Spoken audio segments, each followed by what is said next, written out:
가문도 배경도 없는 게 어디서 감히 이 집 이름을 입에 올려. 이 며느리는 시어머니에게 사람들 앞에서 구박과 모욕을 당했습니다. 이 집 며느리라는 게 얼마나 과분한 자리인지 알기나 하니? 사람들도 며느리를 시어머니와 함께 비웃었습니다. 그녀가 모든 걸 듣고 있다는 걸 모른 채 근본이 있어야 행동도 나오는 법인데. 3년 동안 그녀는 구박과 모욕에도 당하는 척만 했습니다. 말을 말아야지. 시어머니는 사람들 앞에서 며느리를 대놓고 무시했습니다. 사람들도 며느리를 모두 손가락질하며 비웃던 그날 모든 게 뒤바뀌었습니다. 그녀는 처음부터 당할 생각이 없었습니다. 그 계약서 사기입니다. 이건 투자 계약이 아니라 부실채권 떠넘기기입니다. 그 순간 연회장이 멈췄습니다. 그리고 그녀는 이건 시작에 불과하다고 말했습니다. 3년 동안 참아온 이유는 단 하나였습니다. 모든 게 무너진 날 그녀는 중요한 선택을 했습니다. 그녀가 3년간 참아온 이유는 무엇이었을까요? 그리고 그날 그녀가 결정한 아무도 예상 못한 중요한 선택은 무엇이었을까요? 영상 시작하기에 앞서 구독과 좋아요 부탁드려요. 그리고 댓글로 하고 싶은 이야기나 어디서 듣고 계신지 남겨주세요. 여러분의 참여는 좋은 이야기를 더 많은 분들에게 전달할 수 있는 기회가 되고 누군가에게 위로와 힐링이 될 수 있습니다. 한남동 서울 한강이 내려다 보이는 언덕 위 고급 빌라와 대사관저가 나란히 늘어선 그 거리 한복판에 자리한 최고급 호텔 연회장. 오늘 이 자리에는 평소라면 같은 공간에 있을 일 없는 사람들이 한데 모여 있었습니다. 정계 인사, 금융권 임원, 법조계 실력자들, 그리고 수십 년간 학연과 혈연으로 촘촘하게 얽혀온 재계의 얼굴들. 이 화려한 자리의 이름은 중견건설사 태성그룹 창립 40주년 기념 행사였습니다. 하지만 이 자리를 아는 사람들은 모두 알고 있었습니다. 이건 단순한 축하 자리가 아니라는 걸. 누가 어느 편에 서 있는지, 누가 얼마만큼의 힘을 가지고 있는지, 그리고 앞으로 누가 이 판을 쥐게 될 것인지를 조용히 그러나 치열하게 확인하는 자리라는 걸. 샹들리에 불빛 아래 와인잔이 부딪히는 소리, 낮고 조심스러운 웃음소리, 그리고 그 사이사이를 채우는 날카로운 눈빛들. 모든 것이 한편의 잘 짜인 연극처럼 돌아가고 있었습니다.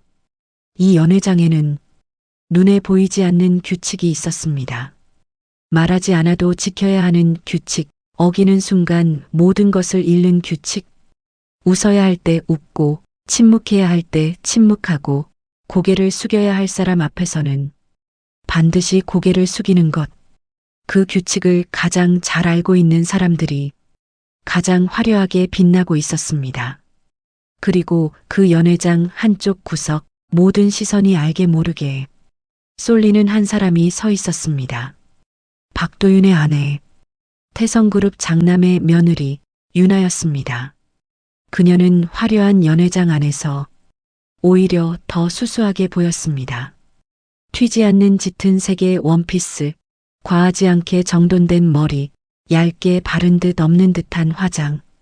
말수는 적었고 누군가 말을 걸면 조심스럽게 미소를 지으며 고개를 살짝 숙이는 것이 전부였습니다. 누가 봐도 조용하고 순종적인 집안 며느리, 그 자체였습니다. 사람들은 그녀를 보며 크게 주목하지 않았습니다. 태성그룹 며느리치고는 너무 평범하다, 너무 존재감이 없다, 그런 생각들이 사람들 머릿속을 스쳐 지나갈 뿐이었습니다. 하지만 아무도 눈치채지 못했습니다. 그 조용함이 연약함이 아니라는 걸, 그 고개를 숙이는 습관이 복종이 아니라는 걸, 그리고 그 온순한 눈빛 뒤에 얼마나 많은 것들이 차갑게 계산되고 있는지를 아무도 단 한 사람도 눈치채지 못했습니다. 유나가 이 집안에 들어온 것은 3년 전이었습니다. 처음 인사를 드리던 날 시어머니 정숙은 유나를 위아래로 훑어보며 이렇게 말했습니다. 우리 도윤이한테 과분한 것도 아니고 부족한 것도 아니네. 칭찬도 아니었고 비난도 아니었습니다. 그것은 일종의 선언이었습니다. 너는 이 집안에서 언제든지 교체될 수 있는 존재라는 선언. 그날 유나는 조용히 고개를 숙이며 잘 부탁드립니다라고 말했습니다. 그리고 속으로는 아무 말도 하지 않았습니다. 그저 기억했습니다. 모든 것을. 그 후 3년 동안 유나는 철저하게 그 역할을 했습니다. 조용한 며느리, 말이 없는 며느리, 시어머니가 무슨 말을 해도 고개를 끄덕이는 며느리, 집안 행사에서는 뒤에 서고 손님이 오면 조용히 차를 내오고 어떤 자리에서도 자신의 의견을 앞세우지 않는 며느리. 사람들은 그 모습을 보며 고개를 끄덕였습니다. 그래, 저 집안 며느리 참 얌전하다. 저렇게 살면 편하겠다. 아무것도 모르는 사람의 말이었습니다. 유나는 그 3년 동안 단 한순간도 쉬지 않았습니다. 보는 것, 듣는 것, 기억하는 것. 정숙이 누구에게 전화하는지, 어떤 임원과 따로 만나는지, 어떤 계약에 유독 관심을 기울이는지, 남편 도윤이 어떤 표정을 짓는지, 회장 준서가 어떤 순간에 눈빛을 바꾸는지, 이 집안의 돈이 어디로 흐르고 어디서 막히는지 모든 것을 보고 모든 것을 들었습니다. 그리고 기억했습니다. 단 하나도 흘려보내지 않고 연회장 안의 분위기가 서서히 무르익어가던 그때였습니다. 짤깍 와인잔을 내려놓는 소리가 주변의 잡음을 한순간에 끊어냈습니다. 태성그룹 회장의 아내, 시어머니 최정숙이었습니다. 그녀는 연회장 안의 사람들을 천천히 둘러보더니 자신의 며느리 쪽으로 시선을 고정했습니다. 그리고는 주변 사람들에게 마치 오래전부터 준비한 듯한 태연한 목소리로 말했습니다. 여기 다들 보세요. 이게 우리 집 며느리입니다. 순간 연회장의 공기가 달라졌습니다. 그건 소개가 아니었습니다. 부드럽게 포장된 선언이었습니다. 정숙의 목소리에는 따뜻함이라고는 한 조각도 없었고 대신 오래된 습관처럼 굳어진 우월감이 가득 배어 있었습니다. 그 목소리는 40년간 이 집안의 안주인으로 살아온 여자의 목소리였습니다. 자신의 자리를 단 한 번도 의심해 본 적 없는 사람의 그런 목소리였습니다. 사람들의 시선이 일제히 유나에게로 쏠렸습니다. 유나는 그 시선들을 받으며 고개를 살짝 더 숙였습니다. 어깨가 조금 내려갔고 손은 앞으로 모아졌습니다. 완벽하게 눌린 사람의 자세였습니다. 그리고 정숙은 말을 이었습니다. 배운 것도 애매하고 집안도 별거 없고 그래도 착하니까 데리고 삽니다. 정적이 흘렀습니다. 찰나의 정적이었지만 그 안에 담긴 것은 가벼운 것이 아니었습니다. 그 말은 며느리를 소개한 게 아니라 며느리의 한계를 공개적으로 선언한 것이었습니다. 이 여자는 이 집안에서 내가 허락한 만큼만 존재한다는 그런 선언. 그 정적이 끝나자마자 사람들 사이에서 작은 웃음이 흘러나왔습니다. 따뜻한 웃음이 아니었습니다. 그건 누군가를 아래에 두고 내려다볼 때 나오는 그런 종류의 웃음이었습니다. 비웃음이었습니다.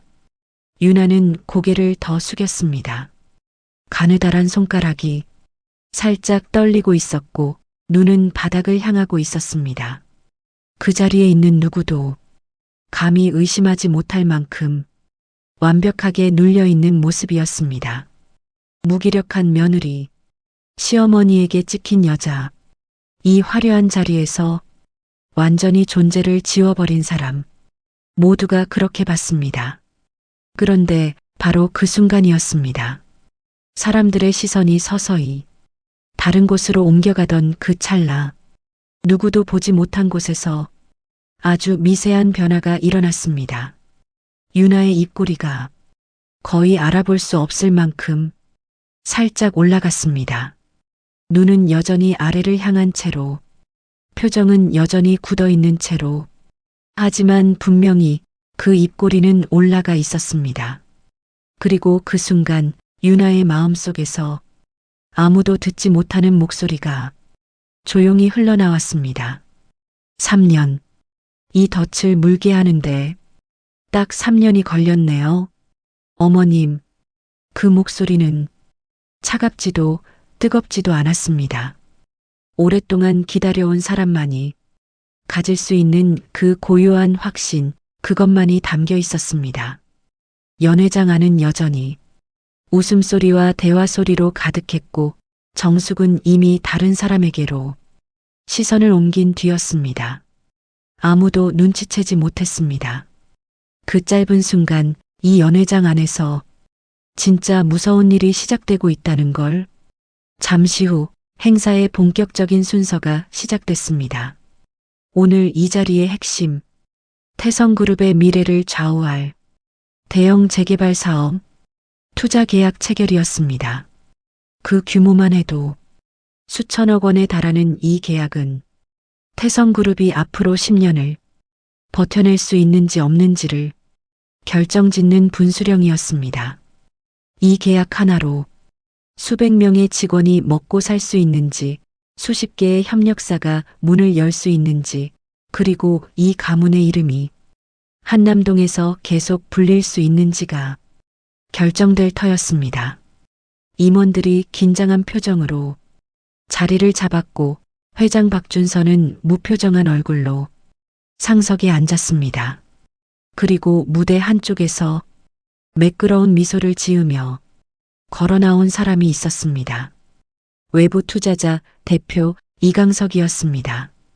그는 검은 수트를 완벽하게 갖춰 입고 자신감 넘치는 걸음걸이로 테이블 앞에 섰습니다.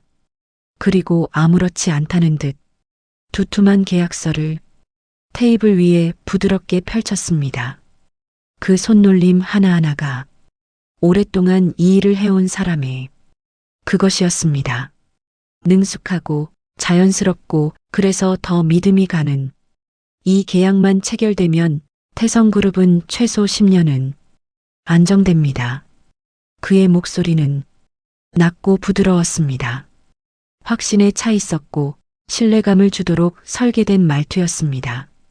실제로 그 목소리를 듣는 순간 자신도 모르게 긴장이 풀리는 느낌, 믿어도 될 것 같은 느낌이 드는 그런 목소리였습니다. 사람들이 고개를 끄덕이기 시작했습니다. 임원들이 서로 눈짓을 교환했고 회장은 계약서 쪽으로 천천히 시선을 내렸습니다. 정숙은 이미 내심 흡족한 표정을 짓고 있었습니다. 분위기는 완전히 계약 체결 쪽으로 기울어지고 있었습니다. 이강석은 그 분위기를 읽으며 테이블 위에 펜을 들었습니다. 계약서의 서명란이 그의 시선 안에 들어왔습니다. 조금만 더 기다리면 이 계약은 체결됩니다. 바로 그 순간이었습니다. 연회장 한켠에서 조용히 고개를 숙이고 있던 유나가 천천히, 아주 천천히 고개를 들었습니다. 그 눈빛은 아까와 달랐습니다. 아까의 그 순종적이고 무기력하던 눈이 아니었습니다. 차갑고 또렷하고 이미 모든 것을 알고 있는 사람의 눈이었습니다. 그리고 그 눈이 이강석을 향해 고정됐습니다. 그녀는 낮고 또렷한 목소리로 딱 한 문장을 말했습니다. 그 계약서 사기입니다. 연회장이 얼어붙었습니다. 완전히. 와인잔을 들던 손이 멈추고 누군가와 대화를 나누던 사람들이 말을 잊어버렸습니다. 모든 시선이 유나를 향해 박혔습니다. 사람들의 표정에는 당혹감과 황당함이 뒤섞여 있었습니다. 며느리가, 그것도 아까 저렇게 눌려있던 며느리가 지금 이 자리에서 수천억짜리 계약을 사기라고 말했습니다. 가장 먼저 반응한 건 시어머니 정숙이었습니다. 그녀의 얼굴이 순식간에 일그러졌습니다. 지금 뭐라고 했니? 그 목소리에는 당혹감과 분노가 함께 담겨 있었습니다. 정숙은 사람들이 있는 곳에서 아랑곳하지 않고 언성을 높이며 말했습니다. 가문도 배경도 없는 게 어디서 감히 이 집 이름을 입에 올려. 내가 이 자리에 이 집 며느리라는 게 얼마나 과분한 자리인지 알기나 하니? 근본이 있어야 행동도 나오는 법인데 말을 말아야지. 정숙은 사람들 앞에서 흥분된 목소리로 유나를 모욕하며 말했습니다.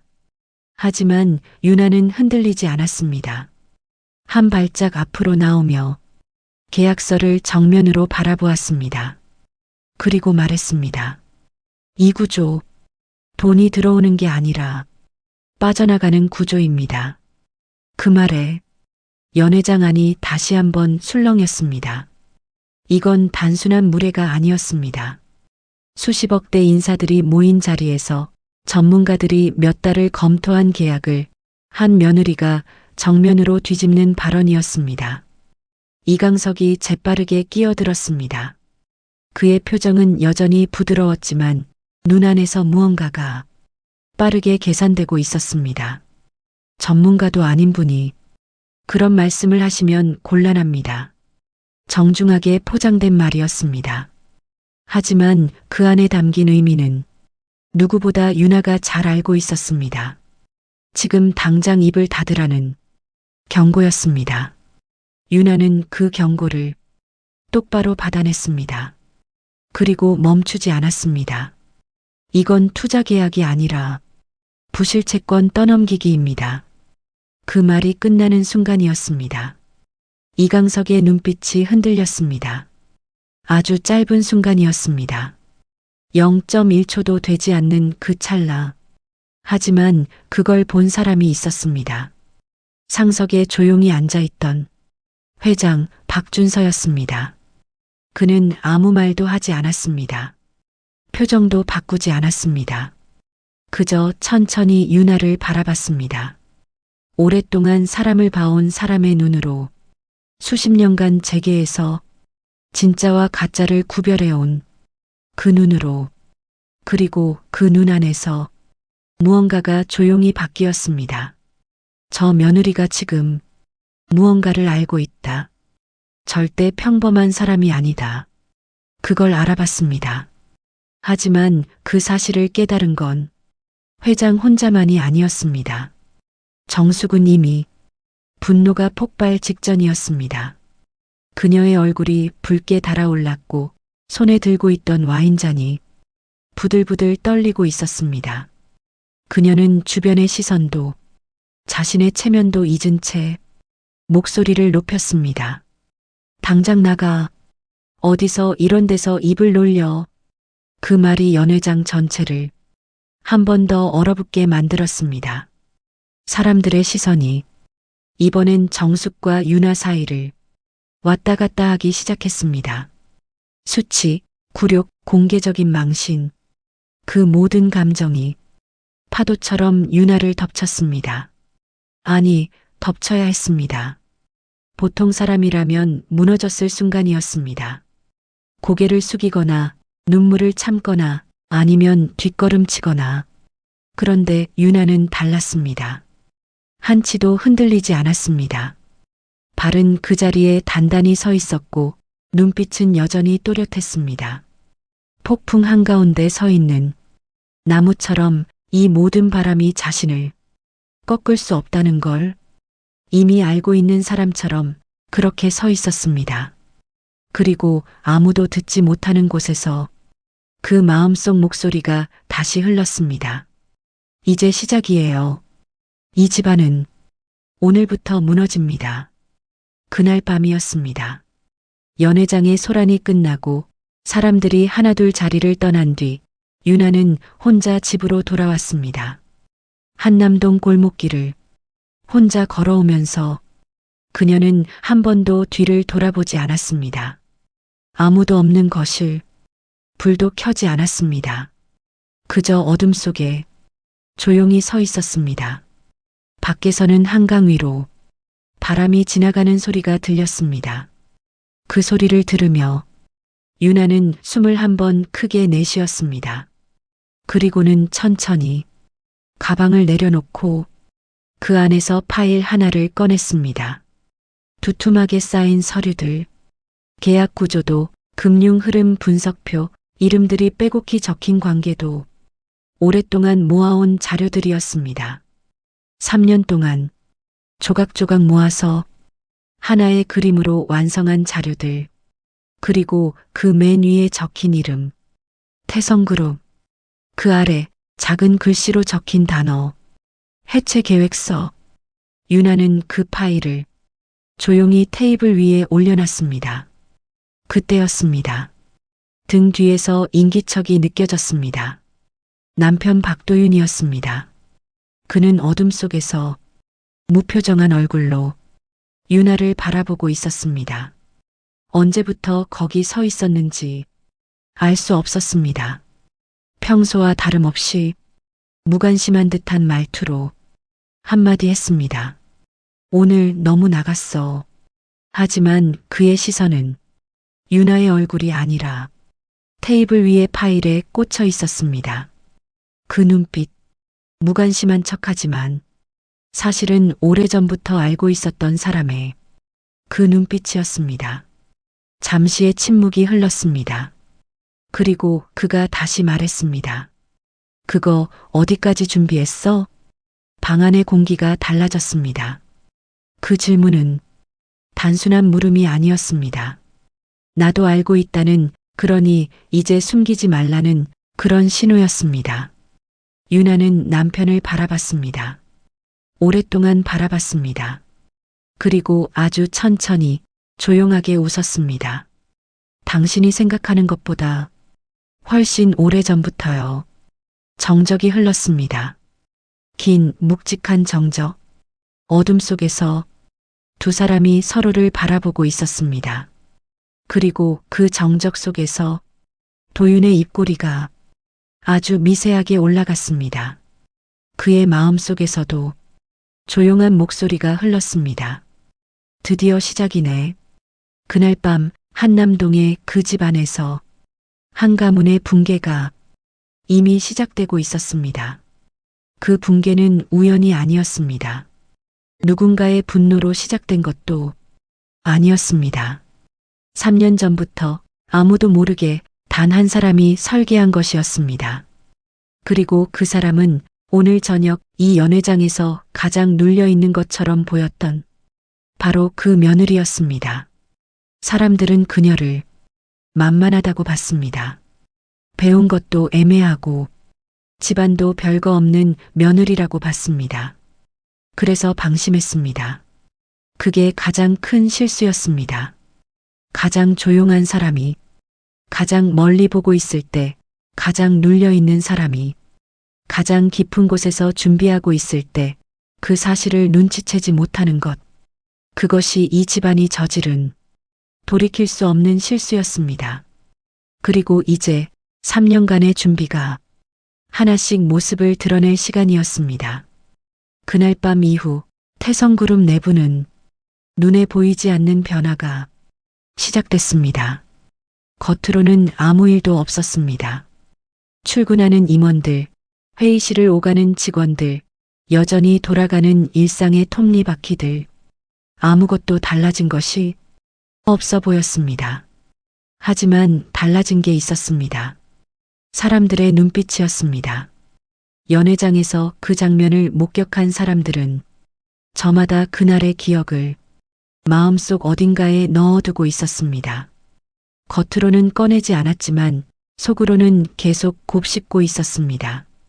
태성그룹 며느리가 수천억짜리 계약을 사기라고 말했다. 시어머니한테 그 자리에서 쫓겨나다시피 했다. 근데 틀린 말은 아닌 것 같다. 의심은 그렇게 시작됩니다. 소리도 없이, 형태도 없이. 그러나 한번 피어오른 의심은 절대 스스로 꺼지지 않습니다. 오히려 시간이 지날수록 더 깊이, 더 넓게 번져나갑니다. 그리고 그 의심이 조금씩 사람들 사이에 퍼지는 동안 태성그룹 안에서 가장 중요한 공간인 회장 박준서의 집무실에서는 조용한 일이 벌어지고 있었습니다. 그는 혼자였습니다. 넓고 정돈된 집무실 안 두꺼운 계약서 한 부가 책상 위에 펼쳐져 있었습니다. 이강석이 가져온 바로 그 계약서였습니다. 준서는 그 서류를 오랫동안 들여다보고 있었습니다. 전날 밤부터 그 계약서가 계속 마음에 걸렸습니다. 처음에는 며느리의 말을 그냥 무시하려 했습니다. 아직 세상 물정을 모르는 며느리가 어설프게 끼어든 것이라고, 그 이상도 이하도 아니라고. 하지만 잠이 들기 전까지 그 말이 계속 머릿속을 맴돌았습니다. 빠져나가는 구조, 부실채권 떠넘기기. 그는 50년 가까이 이 세상에서 사람과 돈을 봐왔습니다. 진짜와 가짜를 구별해왔습니다. 그리고 오랜 경험이 주는 그 본능적인 감각이 속삭이고 있었습니다. 저 여자는 모르고 한 말이 아니다. 아침에 눈을 뜨자마자 그는 계약서를 다시 꺼냈습니다. 그리고 이번엔 훨씬 꼼꼼하게 읽기 시작했습니다. 조항 하나하나를, 수치 하나하나를, 단어 하나하나를. 그러다 멈췄습니다. 수익구조보장 조항. 그가 펜으로 그 문장을 천천히 따라갔습니다. 읽고 또 읽었습니다. 그리고 마침내 손이 멈췄습니다. 그 순간이었습니다. 문이 조용히 열렸습니다. 노크 소리는 없었습니다. 마치 이미 들어올 것을 알고 있었다는 듯 자연스럽게 문이 열렸고 윤아가 서 있었습니다. 회장님. 준서는 고개를 들지 않았습니다. 계약서에서 눈을 떼지 않은 채로 낮게 물었습니다. 넌 뭐 하는 사람이냐? 짧은 질문이었습니다. 하지만 그 안에는 많은 것이 담겨 있었습니다. 단순히 직업을 묻는 게 아니었습니다.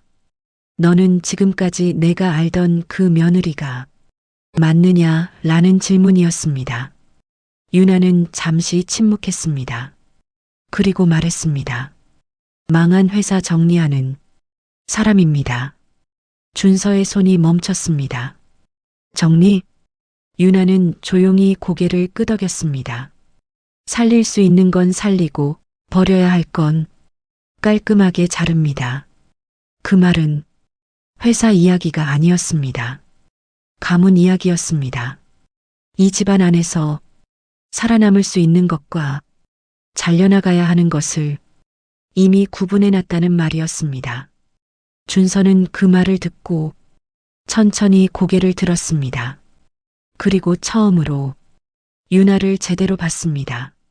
3년 동안 이 집안에 있었지만 한 번도 제대로 본 적 없는 그 며느리를 그는 그 눈빛에서 읽었습니다.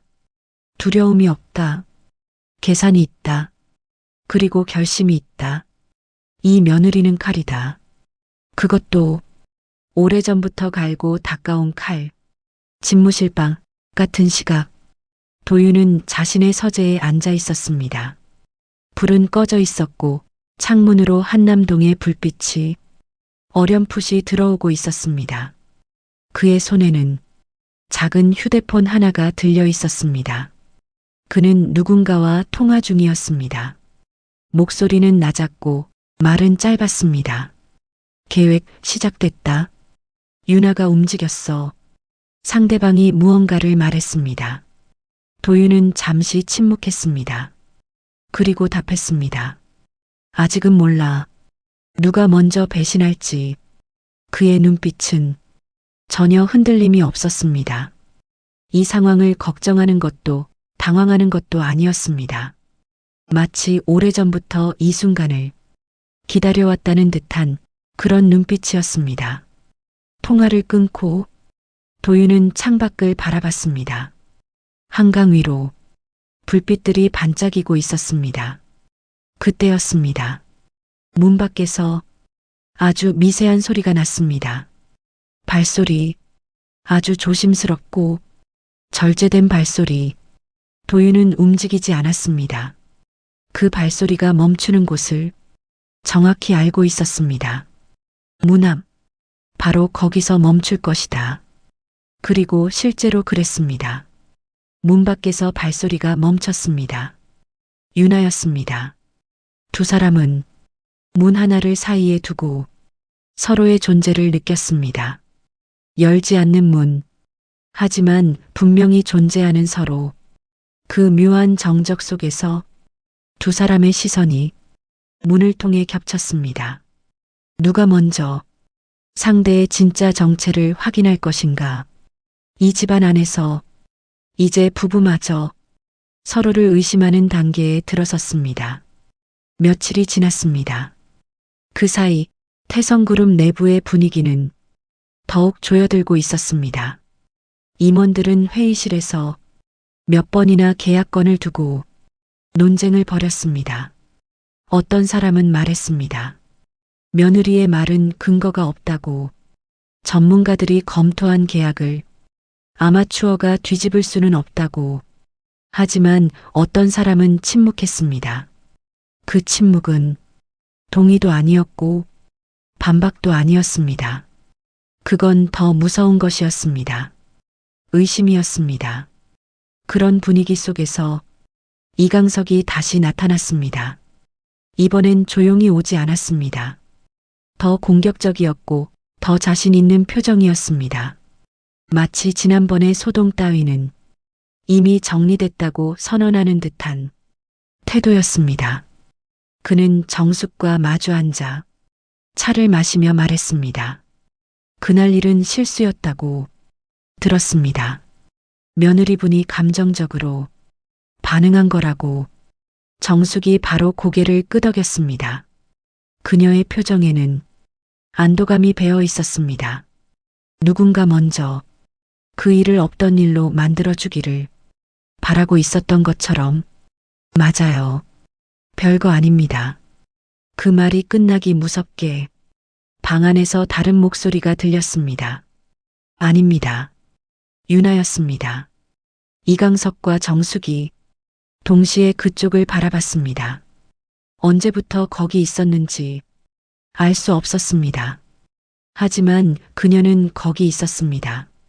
그리고 두 사람을 향해 또렷하게 말했습니다. 그 계약 그대로 진행하시면 태성그룹 1년 안에 무너집니다. 이강석의 표정이 굳었습니다. 애써 부드러운 얼굴을 유지했지만 눈 주변의 근육이 아주 미세하게 긴장했습니다. 증거 있습니까? 그 질문은 표면적으로는 반박이었지만 실제로는 탐색이었습니다. 내가 얼마나 알고 있는지 확인하는 질문이었습니다. 유나는 서류를 꺼내지 않았습니다. 책상 위에 아무것도 펼치지 않았습니다. 대신 이강석을 똑바로 봤습니다. 그 눈빛이 한 문장을 말하고 있었습니다. 나는 이미 다 알고 있다. 그리고 입으로는 이렇게 말했습니다. 당신이 증거입니다. 그 순간 방 안의 공기가 완전히 달라졌습니다. 정숙은 영문을 모른 채 두 사람을 번갈아 봤습니다. 하지만 이강석은 알았습니다. 이 여자가 무슨 말을 하는지. 이강석이 증거라는 말, 그건 단순한 도발이 아니었습니다. 이강석의 과거, 그리고 이 계약과의 관계, 그 안에 숨겨진 무언가를 유나가 이미 손에 쥐고 있다는 경고였습니다. 이강석은 잠시 아무 말도 하지 않았습니다. 웃지도 않았습니다. 그리고 그 침묵이 유나에게 말해줬습니다. 맞다. 내가 맞다. 유나의 마음속에서 조용한 목소리가 흘렀습니다. 이제 당신도 무너질 차례예요, 이강석. 그날 저녁 유나는 혼자 방 안에 앉아 오래된 서류 하나를 꺼내 들었습니다. 그 서류에는 이강석이라는 이름과 그 이름 옆에 붙은 또 다른 이름들이 적혀 있었습니다. 그리고 그 안에 숨겨진 하나의 사실, 이강석과 유나의 관계, 그것은 처음 만나는 사이가 아니었습니다. 오래전 전혀 다른 이름으로 전혀 다른 자리에서 이미 마주친 적이 있는 사이였습니다. 그리고 그 만남에서 유나는 잃은 것이 있었습니다. 되찾아야 할 것이 있었습니다. 그래서 이 집안에 들어왔습니다. 그래서 3년을 기다렸습니다. 태성그룹은 목적지가 아니었습니다. 이강석에게 닿기 위한 길이었습니다. 그리고 이제 그 길의 끝이 보이기 시작했습니다. 그로부터 며칠 뒤 태성그룹에 충격적인 소식이 전해졌습니다. 회장 박준서가 쓰러졌습니다. 병원 측의 공식 발표는 간단했습니다. 지병 악화로 인한 갑작스러운 일이었지만 그분의 연세와 건강 상태를 감안하면 충분히 있을 수 있는 일이라고 주변 사람들은 고개를 끄덕였습니다. 하지만 유나는 달랐습니다. 그 발표를 들은 순간부터 그녀는 아무 말도 하지 않았습니다. 고개를 끄덕이지도 않았습니다. 그저 조용히 어딘가 먼 곳을 바라보고 있었습니다.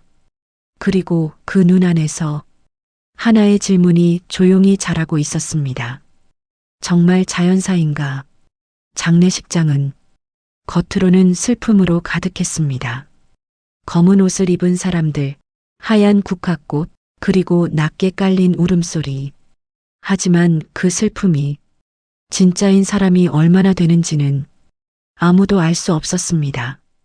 태성그룹의 회장이 사망했다는 것은 단순히 한 사람이 세상을 떠났다는 의미가 아니었습니다. 그것은 곧 권력이 이동한다는 의미였습니다. 누가 이 집안을 이어받는가? 어느 쪽이 더 많은 지분을 갖는가? 어떤 계약이 그대로 유지되고 어떤 계약이 파기되는가? 장례식장 안에서 사람들은 검은 옷을 입고 눈물을 닦으면서도 그 계산을 멈추지 않았습니다. 그리고 그 중심에 정숙이 있었습니다. 그녀는 울고 있었습니다. 눈물이 흘렀습니다. 하지만 그 눈물보다 먼저 움직이고 있는 것이 있었습니다. 머릿속에서 지분 계산이 돌아가고 있었습니다. 회장이 없는 이 집안에서 이제 모든 것은 자신에게 온다. 재산, 지분, 결정권, 모두 다 그 생각이 눈물 뒤에 숨어 있었습니다. 유나는 그 모든 것을 봤습니다. 장례식장 한켠에서 조용히 향을 올리며 그녀는 그 자리의 모든 것을 낱낱이 읽고 있었습니다.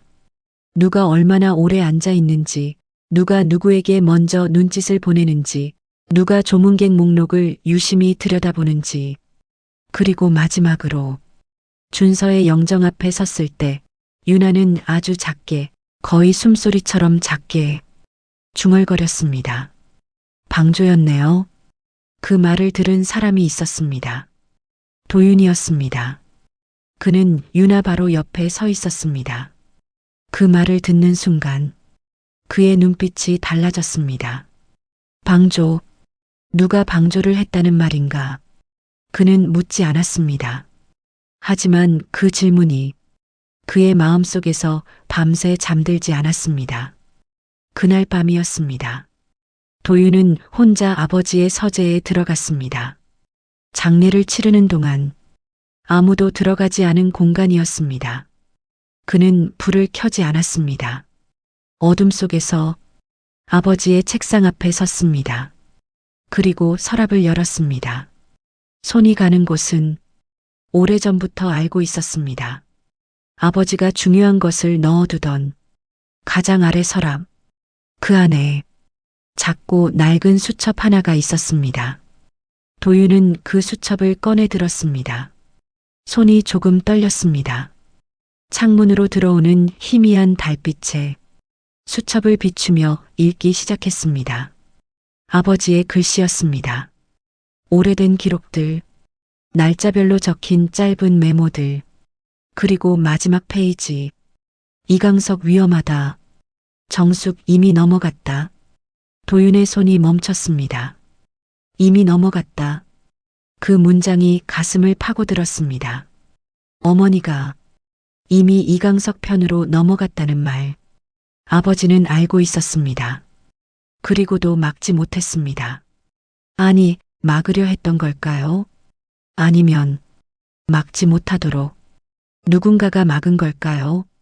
그 생각이 꼬리에 꼬리를 물고 도윤의 머릿속을 채워나갔습니다. 그때였습니다. 뒤에서 목소리가 들렸습니다. 이미 알고 있었죠? 유나였습니다. 도윤은 돌아보지 않았습니다. 그저 수첩을 바라보며 낮게 물었습니다. 넌 언제부터야? 방 안이 조용했습니다. 바깥에서는 장례식장 쪽에서 사람들의 목소리가 희미하게 들려왔습니다. 그리고 유나가 대답했습니다. 당신보다 먼저.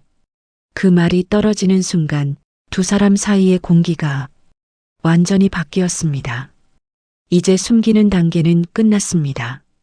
3년 동안 조용한 며느리로 살았던 유나도 무관심한 남편인 척했던 도윤도 서로가 무언가를 알고 있다는 것을 이제 공개적으로 인정한 것이었습니다.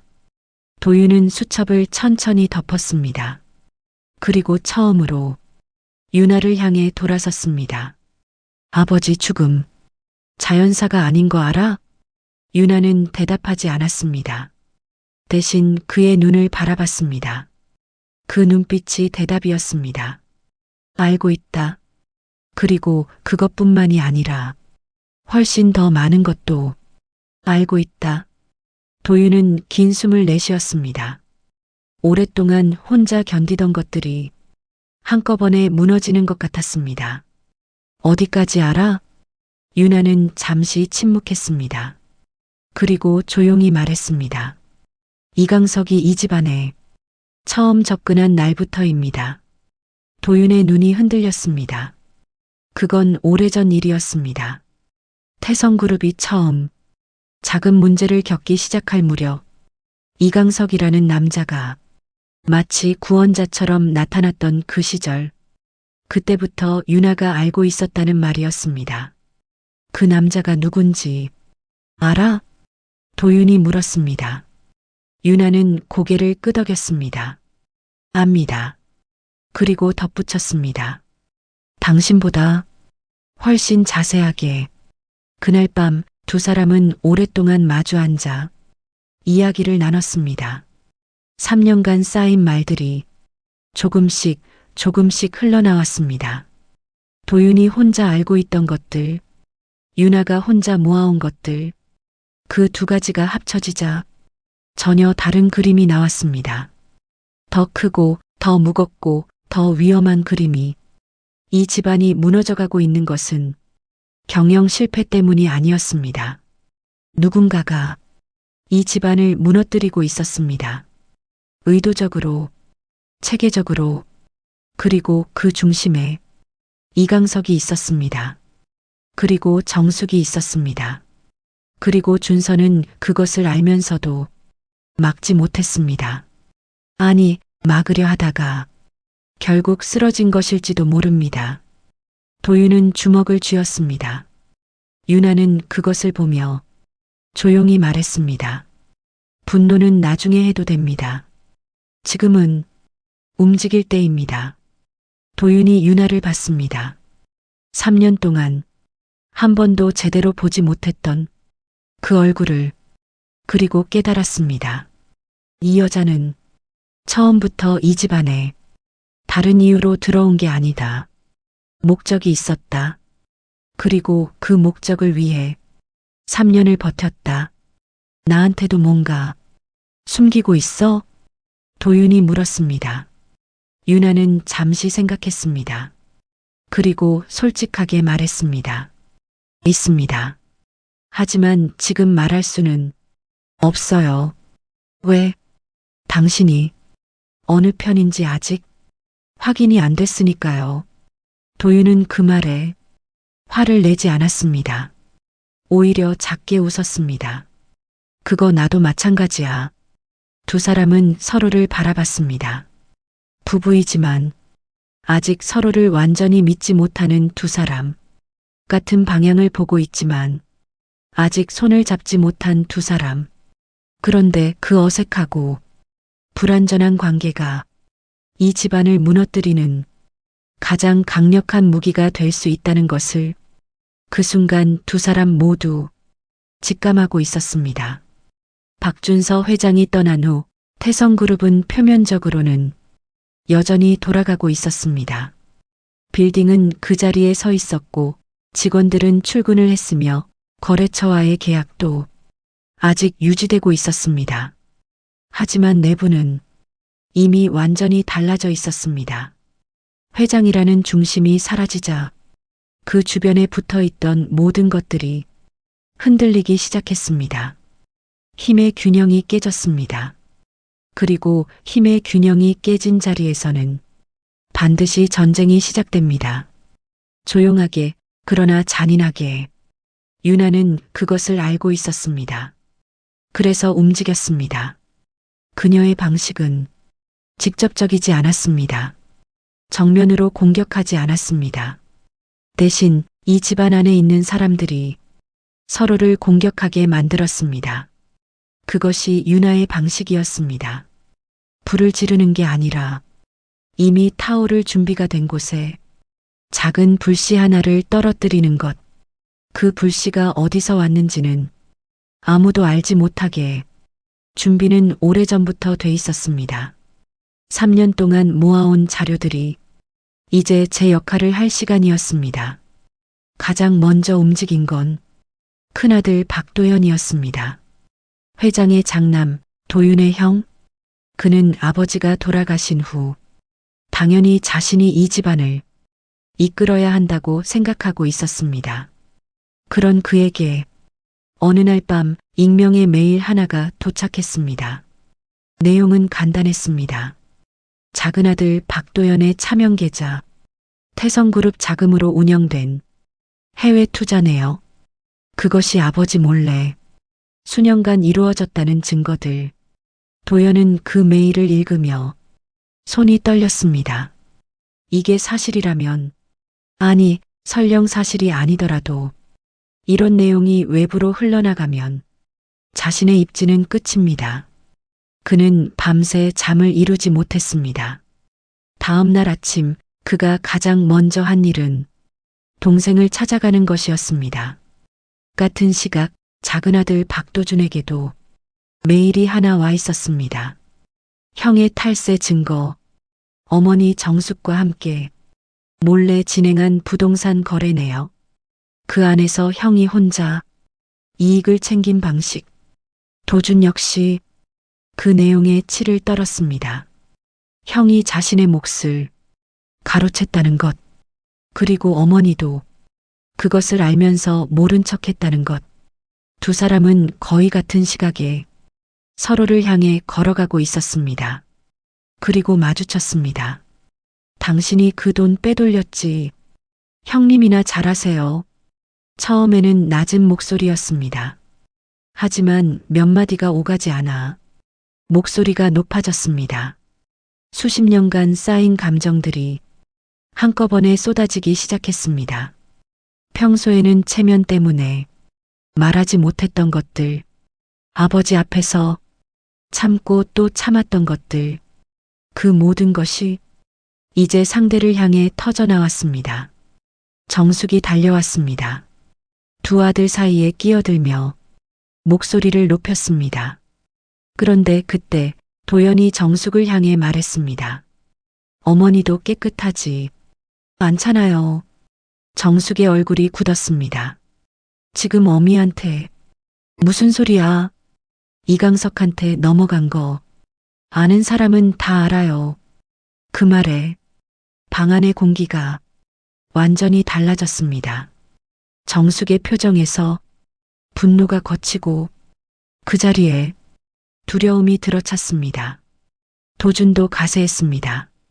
아버지 수첩에 어머니 이름 있던 거 우리가 모를 줄 알았어요? 그 순간이었습니다. 세 사람 사이에서 전쟁이 시작됐습니다. 형제 사이의 전쟁, 아들과 어머니 사이의 전쟁. 50년을 함께 살아온 가족이 하룻밤 사이에 서로의 적이 됐습니다. 유나는 그 모든 것을 멀리서 보고 있었습니다. 거실 끝에 서서 등을 벽에 기댄 채로 그녀의 표정은 고요했습니다. 슬프지도 기쁘지도 않았습니다. 그저 오래전부터 이 장면을 알고 있었던 사람의 그 고요함이 있었습니다. 마음속에서 목소리가 흘렀습니다. 이 집안은 밖에서 무너지는 게 아니에요. 안에서 썩어서 무너지는 겁니다. 나는 그냥 그 썩은 곳에 바람을 불어넣었을 뿐이에요. 그날 저녁 전쟁은 끝나지 않았습니다. 오히려 더 깊은 곳으로 파고들었습니다. 도연은 변호사에게 전화를 했습니다. 도주는 회계사를 불렀습니다. 정숙은 이강석에게 연락을 취했습니다. 저마다 자신을 지키기 위해 움직이기 시작했습니다. 그리고 그 과정에서 새로운 비밀들이 하나씩 수면 위로 올라오기 시작했습니다. 감추려 할수록 더 많이 드러나는 것들, 숨기려 할수록 더 깊이 파고드는 것들, 이 집안의 뿌리까지 썩어 있다는 것을 이제 아무도 부정할 수 없게 됐습니다. 그러는 사이 유나는 도윤을 찾아갔습니다. 이제 다음 단계입니다. 도윤은 조용히 물었습니다. 이강석? 네. 어떻게? 유나는 서류 가방을 내려놓으며 말했습니다. 저 혼자만 아는 게 있어요. 이강석이 이 집안에 처음 접근했을 때 그 자금 출처. 도윤이 눈빛을 바꿨습니다. 어디서 난 돈이야? 유나는 잠시 침묵했습니다. 그리고 말했습니다.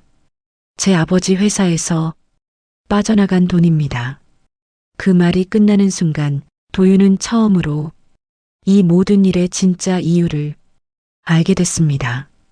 유나가 이 집안에 들어온 이유, 3년을 버텨온 이유, 그리고 그 모든 것이 시작점.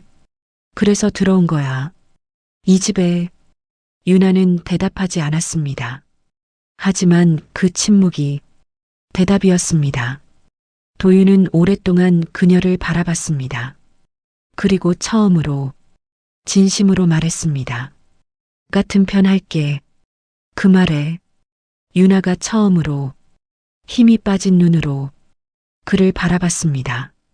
오랫동안 혼자 버텨온 사람이 처음으로 손을 내밀어 받는 순간에 그런 눈빛이었습니다. 고맙습니다. 그날 밤 두 사람은 처음으로 같은 편이 됐습니다. 모든 준비가 끝났습니다. 유나의 책상 위에는 3년 동안 모아온 자료들이 완벽하게 정리돼 있었습니다. 태성그룹의 비자금 내역, 이강석과의 부실 계약 구조, 정숙의 차명 부동산 거래, 회장의 사망 전후, 자금 흐름의 이상 징후까지 어느 하나 허점이 없었습니다. 유나는 그 서류들을 바라보며 천천히 숨을 내쉬었습니다. 3년 동안 이 순간을 기다려왔습니다.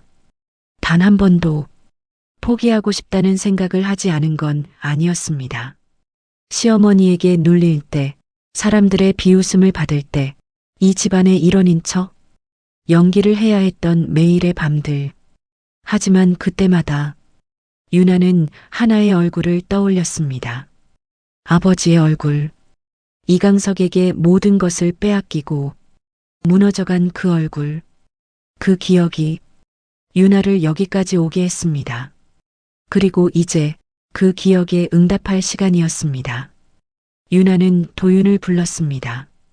오늘 움직입니다. 도윤은 고개를 끄덕였습니다. 어디로 보내? 세 곳 동시에요. 윤아가 말했습니다. 언론, 금융감독원, 그리고 검찰. 도윤의 눈이 커졌습니다. 동시에? 네. 이유는? 하나씩 보내면 막을 시간이 생겨요. 동시에 터지면 막을 수가 없습니다. 도윤은 잠시 침묵했습니다. 그 계획의 규모가 얼마나 큰 것인지를 실감하는 얼굴이었습니다. 이거 터지면 우리도 안전하지 않아. 윤아는 알고 있었습니다. 압니다. 그래도 해야 해? 해야 합니다. 그 말에 더 이상의 망설임은 없었습니다. 자료는 3곳으로 동시에 발송됐습니다. 그날 밤은 조용했습니다. 아무 일도 없는 것 같았습니다. 한남동의 골목도, 태성그룹 빌딩도, 이강석의 사무실도 모두 평소와 다름없이 고요했습니다. 하지만 그 고요함은 폭풍 전의 고요함이었습니다. 그리고 다음 날 아침 가장 먼저 움직인 건 언론이었습니다. 포털 사이트 메인 화면에 굵은 글씨의 기사 제목이 올라왔습니다. 태성그룹 대규모 비리 의혹. 그 제목 하나가 모든 것을 바꿨습니다. 기사는 순식간에 퍼져나갔습니다. 태성그룹이 수년간 외부 자금을 통해 비자금을 조성했다는 의혹, 이강석이라는 인물과의 불투명한 계약 구조, 회장 사망 전후로 대규모 자산이 이동됐다는 의혹, 하나하나가 폭탄이었습니다. 그리고 그 폭탄들이 동시에 터졌습니다. 태성그룹의 주가가 장 시작과 함께 곤두박질 쳤습니다. 계열사들의 주가도 함께 떨어졌습니다. 거래처에서 연락이 쏟아지기 시작했습니다. 계약 재검토, 거래 중단, 투자 철회. 아침 내내 전화가 끊이지 않았습니다. 이강석의 사무실에서는 서류들을 없애려는 움직임이 시작됐지만 이미 늦었습니다. 금융감독원의 조사관들이 그 문 앞에 도착한 것은 기사가 나고 2시간도 되지 않아서였습니다.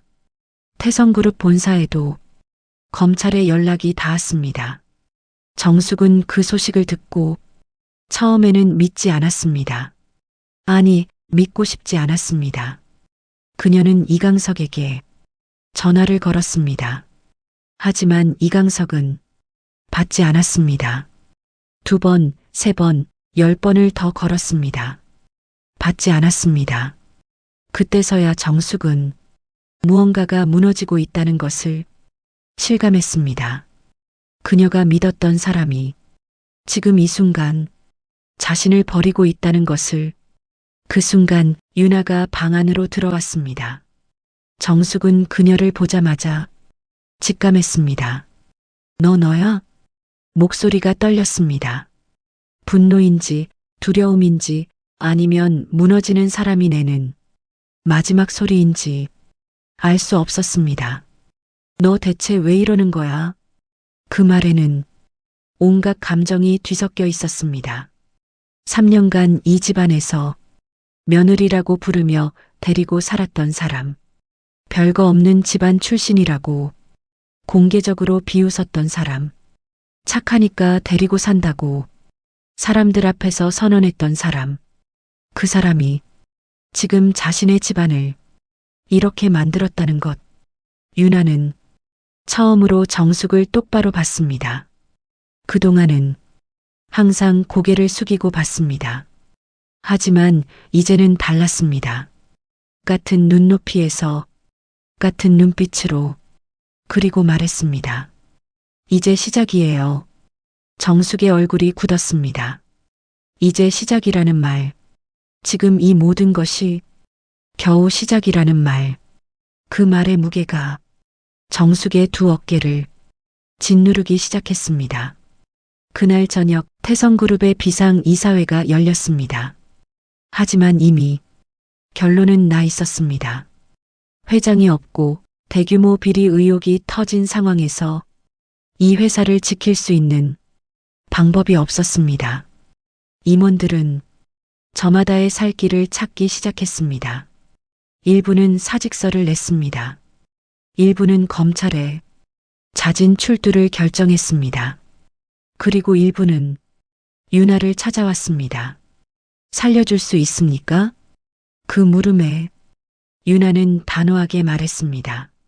모르겠습니다. 그건 제가 결정하는 게 아니니까요. 법이 결정합니다. 그 말을 들은 사람들의 표정이 일그러졌습니다. 하지만 윤아는 눈 하나 깜짝하지 않았습니다. 그날 밤 도윤이 물었습니다. 후회는 없어? 윤아는 잠시 생각했습니다. 그리고 솔직하게 말했습니다. 없지는 않아요. 그래도 해야 했던 일이야? 네. 왜? 내버려두면 계속 다른 누군가를 무너뜨렸을 거니까요. 도윤은 그 말을 듣고 오랫동안 침묵했습니다. 그리고 말했습니다. 잘했어. 그 말이 짧았지만 윤아에게는 3년 만에 처음으로 듣는 위로 같았습니다. 모든 것이 끝나가고 있었습니다. 이강석은 검찰에 소환됐습니다.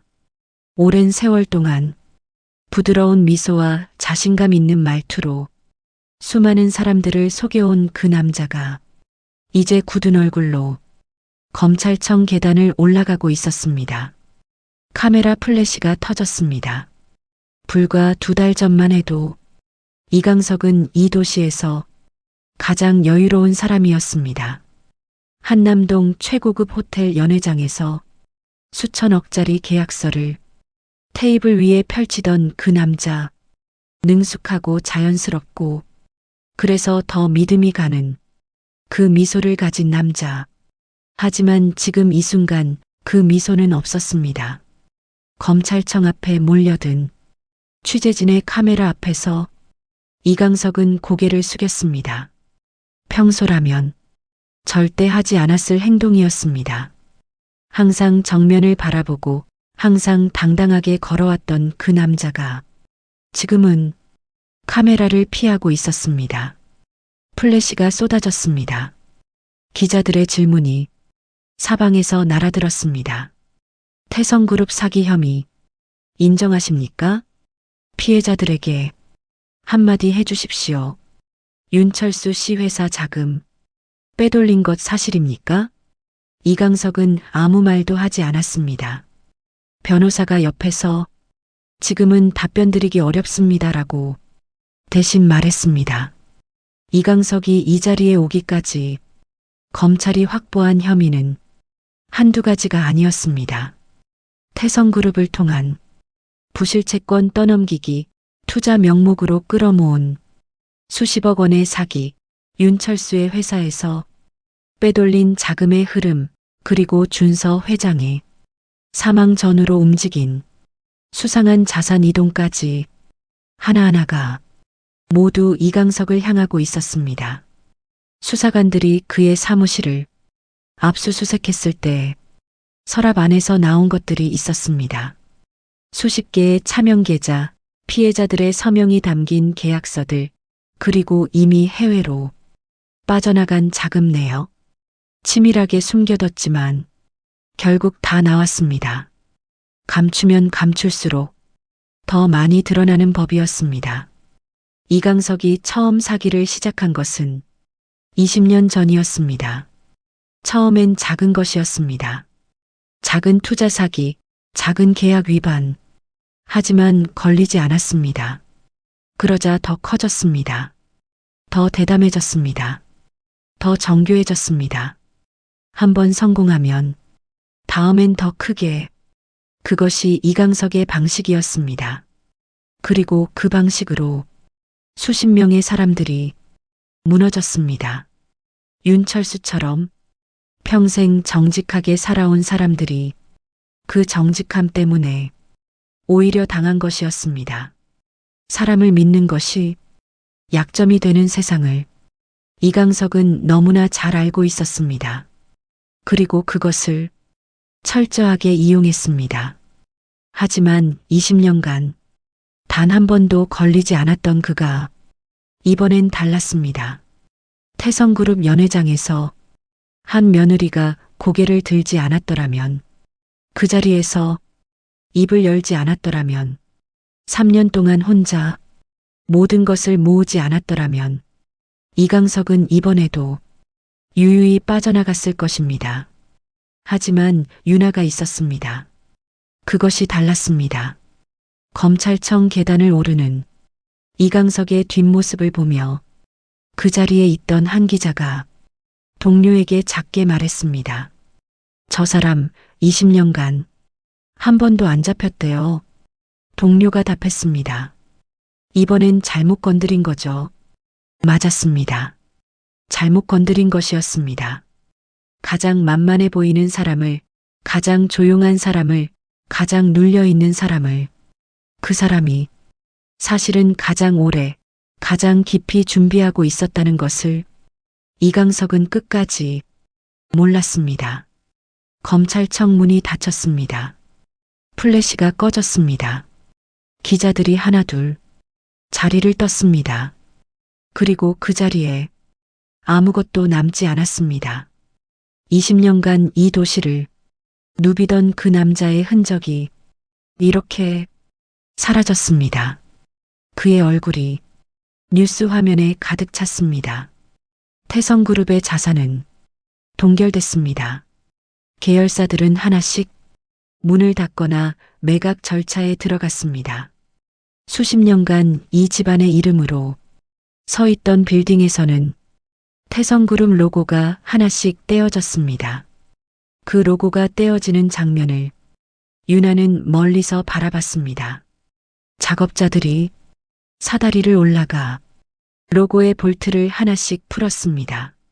40년간 그 자리에 단단히 박혀 있던 것들이 이렇게 허망하게 풀리는구나 싶었습니다. 철컹 로고가 떨어지는 소리가 멀리서도 들렸습니다. 태성그룹의 붕괴는 하루아침에 일어난 일이 아니었습니다. 언론의 자료가 터진 날부터 불과 사흘 만에 주가는 바닥을 쳤습니다.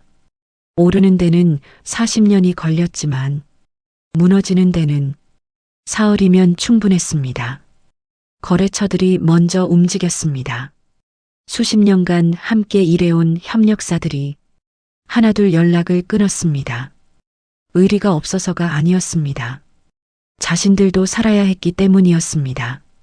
가라앉는 배에서는 누구든 먼저 내리는 법입니다. 은행도 움직였습니다. 태성그룹 명의의 대출은 즉시 회수 절차에 들어갔고 신규 대출은 전면 중단됐습니다. 자금줄이 막히자 계열사들이 흔들리기 시작했습니다. 직원들이 술렁였습니다. 수백 명의 직원들이 자신의 월급이, 퇴직금이, 앞으로의 일자리가 어떻게 되는지 알 수 없어 불안에 떨었습니다. 그들 중 대부분은 이 집안의 비리와 아무 상관이 없는 사람들이었습니다.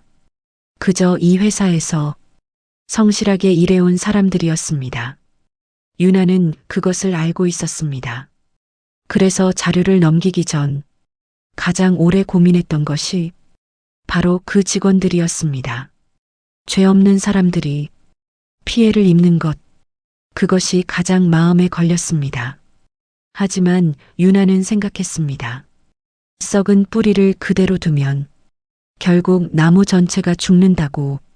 지금 아프더라도 뿌리를 잘라내야 새로운 것이 살 수 있다고.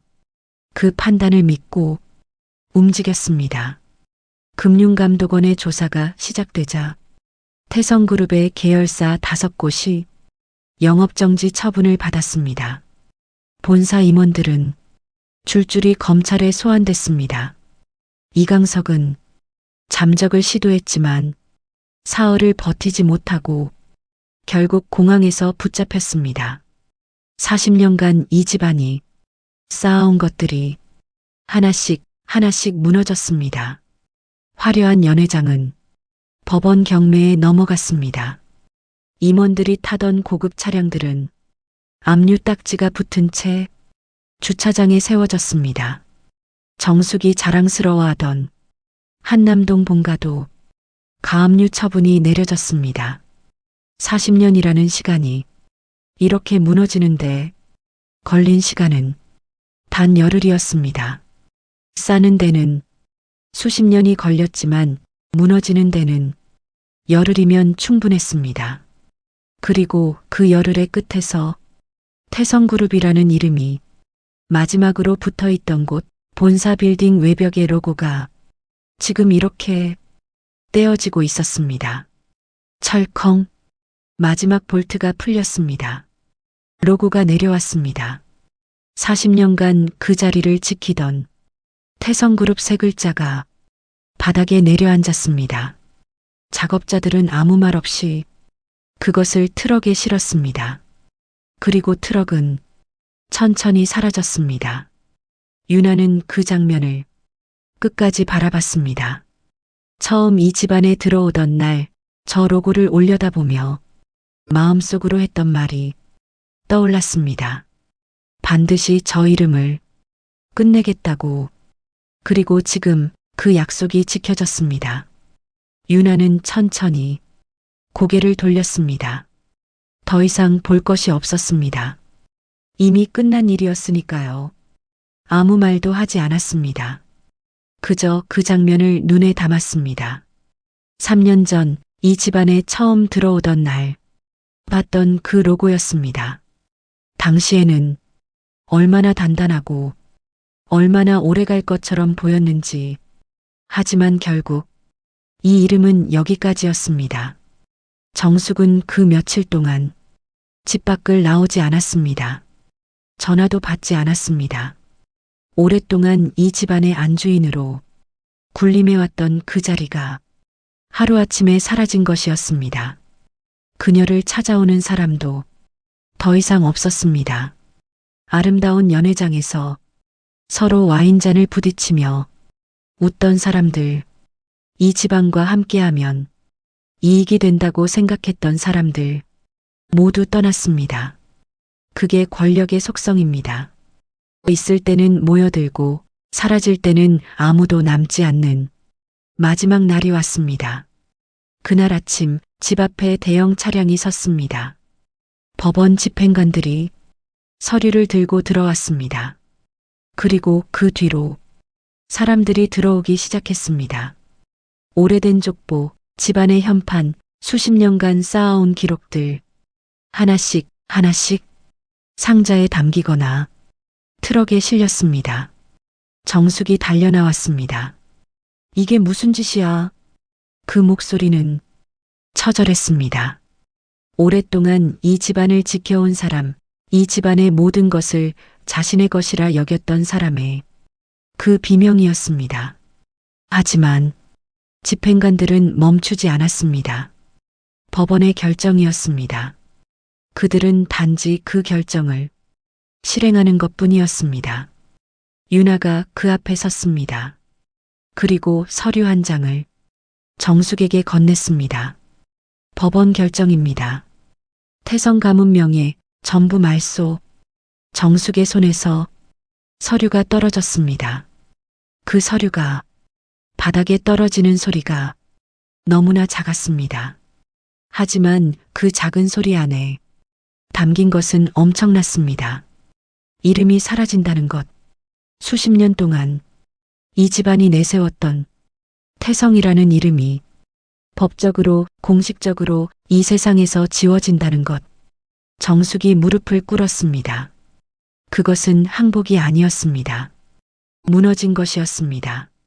그 자리에서 오랫동안 서 있던 사람이 더 이상 서 있을 힘을 잃은 것이었습니다. 유나는 그녀를 내려다보지 않았습니다. 그저 옆을 지나쳐 걸어갔습니다. 그 뒷모습을 바라보며 정숙이 물었습니다. 목소리는 이미 다 꺼진 사람의 것이었습니다. 왜? 유나는 걸음을 멈췄습니다. 돌아보지 않고 말했습니다. 이름이 있어서 죄를 짓는 겁니다. 그 말을 남기고 유나는 문을 향해 걸었습니다. 문 밖에 도윤이 서 있었습니다. 그는 조용히 물었습니다. 이제 끝이야? 유나는 멈췄습니다. 잠시 생각했습니다. 그리고 말했습니다. 아니요. 이제 남입니다. 도윤은 그 말의 의미를 천천히 이해했습니다. 끝이 난 게 아니라 시작이 됐다는 말. 이 집안이 사라진 자리에서 이제 무언가 새로운 것이 시작된다는 말. 두 사람은 함께 문을 나섰습니다. 한남동의 햇빛이 두 사람의 얼굴 위로 내려왔습니다. 그 빛은 오래된 것이 사라진 자리에 늘 그렇듯이 따뜻했습니다. 그날 한 가문의 이름이 세상에서 지워졌습니다. 돈이 사라진 것도 사람이 사라진 것도 아니었습니다. 이름 자체가 지워진 것이었습니다. 그리고 그 이름이 있던 자리에서 오랫동안 눌려있던 것들이 조용히 숨을 내쉬기 시작했습니다. 3년. 단 한 사람이 혼자 설계하고 혼자 버티고 혼자 끝낸 시간. 그리고 그 끝에서 그녀는 처음으로 자신을 위한 첫걸음을 내디뎠습니다. 그 걸음이 어디로 향하는지는 아무도 몰랐습니다. 하지만 분명한 것은 그 걸음이 더 이상 누군가의 허락을 필요로 하지 않는다는 것이었습니다. 유나였습니다.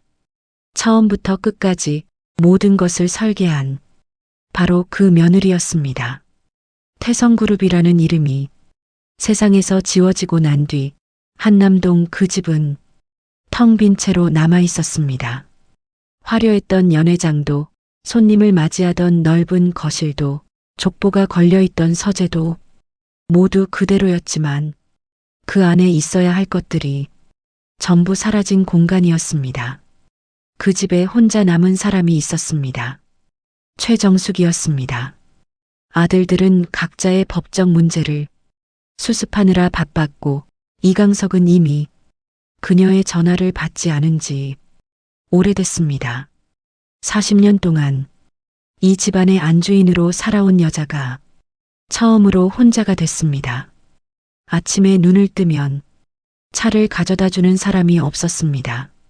식사를 준비해 주는 사람도, 일정을 챙겨주는 사람도, 어머님하고 불러주는 사람도 아무도 없었습니다. 정숙은 그제야 깨달았습니다. 자신이 당연하게 여겨온 것들이 사실은 당연한 것이 아니었다는 걸, 누군가가 해주고 있었기에 당연하게 느껴졌을 뿐이라는 걸, 그 누군가 중 하나가 바로 유나였다는 걸. 혼자 남은 며칠 동안 정숙은 집안을 돌아다녔습니다. 아무도 없는 거실, 아무도 없는 주방, 아무도 없는 복도. 그리고 어느 날 밤 유나가 3년 동안 썼던 작은 방 앞에 섰습니다. 문을 열었습니다. 깨끗하게 정돈된 방이었습니다. 유나가 떠나면서 아무것도 흐트리지 않고 그대로 두고 간 방이었습니다. 정숙은 그 방 안으로 천천히 들어갔습니다. 창가에 작은 화분 하나가 남아 있었습니다. 유나가 직접 키우던 것이었습니다. 3년 동안 아무도 관심 주지 않아도 조용히 그 자리에서 자라온 식물이었습니다. 정숙은 그 화분을 바라봤습니다. 오랫동안 바라봤습니다. 그리고 그 자리에서 천천히 무릎이 꺾였습니다. 스르르 소리도 없이 무릎을 꿇은 정숙의 눈에서 눈물이 흘렀습니다. 이번에는 달랐습니다. 장례식장에서 흘렸던 그 계산된 눈물이 아니었습니다. 자신도 모르게 막을 수도 없이 쏟아지는 눈물이었습니다. 그 눈물이 의미하는 것을 정숙 자신도 정확히 몰랐습니다. 후회인지 미안함인지 아니면 너무 늦게 깨달은 것에 대한 슬픔인지 그저 울었습니다. 그리고 그 텅 빈 방 안에서 혼자 중얼거렸습니다. 유나야. 그 이름을 부르는 목소리가 떨렸습니다. 3년 동안 수백 번 불렀을 그 이름인데 이렇게 부르는 건 처음이었습니다. 명령하듯 부르지 않았고, 무시하듯 부르지 않았고, 사람들 앞에서 깎아내리며 부르지 않았습니다. 그냥 사람을 부르듯 미안한 마음을 담아 그렇게 불렀습니다. 바로 그때였습니다. 방문 밖에서 발소리가 들렸습니다. 정숙은 고개를 들지 못했습니다. 눈물로 범벅이 된 얼굴을 누구에게도 보이고 싶지 않았습니다. 하지만 발소리는 문 앞에서 멈췄습니다. 그리고 조용한 목소리가 들렸습니다. 어머님, 유나였습니다. 정숙의 몸이 굳었습니다. 그녀가 왜 여기 왔는지, 어떻게 알고 왔는지 아무것도 알 수 없었습니다. 하지만 그 목소리는 분명히 유나의 것이었습니다. 정숙은 고개를 들지 못한 채 낮게 물었습니다. 왜 왔어? 유나는 방 안으로 천천히 들어왔습니다. 그리고 무릎을 꿇은 정숙 앞에 조용히 섰습니다. 잠시 침묵이 흘렀습니다. 그 침묵 속에서 정숙이 떨리는 목소리로 말했습니다. 나한테 할 말 있어서 왔어? 유나는 대답하지 않았습니다. 대신 천천히 바닥에 무릎을 꿇었습니다. 정숙과 같은 높이에서, 같은 눈높이에서 정숙이 그제야 고개를 들었습니다. 눈물이 가득한 얼굴로 유나를 바라봤습니다. 유나의 눈에도 눈물이 고여 있었습니다. 어머님, 유나가 말했습니다. 저 아버지한테 복수하러 이 집에 들어왔습니다. 정숙은 알고 있었습니다. 이미 짐작하고 있었습니다. 그래도 그 말을 직접 듣는 건 달랐습니다. 그래, 알아. 정숙의 목소리가 잠겼습니다. 근데 그녀는 말을 잇지 못했습니다. 입술이 떨렸습니다. 오랫동안 이 집안을 지배해온 그 강한 여자가 지금 이 순간만큼은 한없이 작아 보였습니다. 유나가 먼저 말했습니다. 어머님이 저한테 잘못한 건 맞습니다. 정숙이 눈을 감았습니다. 사람들 앞에서 무시하고 별거 없는 집안이라 하고 착하니까 데리고 산다고 했죠. 정숙은 눈을 감았습니다. 유나는 거기서 멈추지 않았습니다. 3년 동안 단 한 번도 꺼내지 않았던 말들이 이제 조용히 흘러나오기 시작했습니다. 명절마다 새벽 4시에 일어나 음식을 준비했습니다. 그래도 어머님은 왜 이것밖에 못하냐고 하셨죠? 정숙의 손이 떨렸습니다. 손님이 오실 때마다 저는 항상 뒤에 서 있었어요. 인사도 제대로 못하게 하셨죠. 며느리가 너무 나서면 보기 싫다고 하셨으니까요. 그 말들은 고함이 아니었습니다. 날카롭지도 않았습니다. 오히려 너무 차분해서 더 아팠습니다. 3년 동안 쌓인 것들이 이렇게 조용하게 나온다는 것이 한 번도 터뜨리지 않고 이 안에 다 담고 있었다는 것이 유나는 계속 말했습니다. 어머님 친구분들 오시던 날 제 옷이 너무 수수하다고 사람들 앞에서 말씀하셨어요. 제 말투가 세련되지 못하다고 배운 게 티가 난다고도 하셨죠. 도윤 씨 옆에 세우기 창피하다고도 하셨어요. 정숙의 얼굴이 점점 일그러졌습니다. 기억이 났습니다. 전부 다 그때는 아무렇지 않게 했던 말들이 지금 유나의 입에서 나오니 전혀 다르게 들렸습니다. 얼마나 날카로운 말들이었는지, 얼마나 함부로 던진 말들이었는지, 유나가 그 말들을 꺼내는 동안 단 한 번도 목소리가 높아지지 않았습니다. 울지도 않았습니다. 그게 오히려 더 깊은 상처를 보여주고 있었습니다. 너무 많이 들어서 이제는 울지도 않는 말들, 너무 오래 참아서 이제는 분노도 나오지 않는 기억들, 3년이라는 시간이 그렇게 유나의 안에 켜켜이 쌓여 있었습니다. 그래도 저는 괜찮았어요. 유나가 말했습니다. 목적이 있었으니까요. 버틸 이유가 있었으니까요. 잠시 침묵이 흘렀습니다. 하지만 어머님, 유나의 목소리가 처음으로 살짝 흔들렸습니다. 딱 한 번만 힘들었던 순간이 있었어요. 정숙이 고개를 들었습니다. 도윤 씨 생일날이었어요. 제가 처음으로 밥상을 직접 차렸는데 어머님이 드시지도 않고 일어나시면서 말씀하셨잖아요. 이 집 며느리가 이것밖에 안 된다고. 정숙의 입술이 떨렸습니다. 그날 밤에 처음으로 울었어요. 아무도 없는 부엌에서 혼자. 그 말이 끝나자 방 안이 완전히 고요해졌습니다. 정숙은 더 이상 고개를 들지 못했습니다. 그 눈물 한 방울이 수천억짜리 재산보다 수십 년의 명예보다 훨씬 더 무겁게 정숙의 가슴을 짓눌렀습니다. 하지만 유나가 받은 상처는 말 한마디로 끝나지 않았습니다. 눈물로 끝나지 않았습니다. 훨씬 더 깊은 곳까지 파고들어 있었습니다. 유나는 천천히 말을 이었습니다. 어머님, 제가 이 집에 들어올 때 아버지한테 받은 돈이 있었어요. 정숙이 눈을 들었습니다.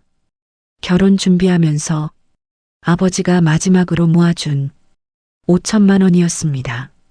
당신 것이니까 잘 쓰라고, 힘들 때 꺼내 쓰라고 하셨죠. 유나의 목소리는 여전히 차분했습니다. 그 돈 어머님이 가져가셨잖아요. 정숙의 얼굴이 굳었습니다. 집안 며느리가 따로 돈을 쥐고 있으면 안 된다고, 내가 관리해 준다고 하셨죠. 그 돈은 끝내 돌아오지 않았습니다. 유나가 돌려달라고 했을 때 정숙은 이렇게 말했습니다. 너한테 돈이 뭐가 필요하니? 이 집안에서 먹여주고 재워주고 입혀주는데. 그 말 한마디로 5천만 원은 없던 일이 됐습니다. 그뿐만이 아니었습니다.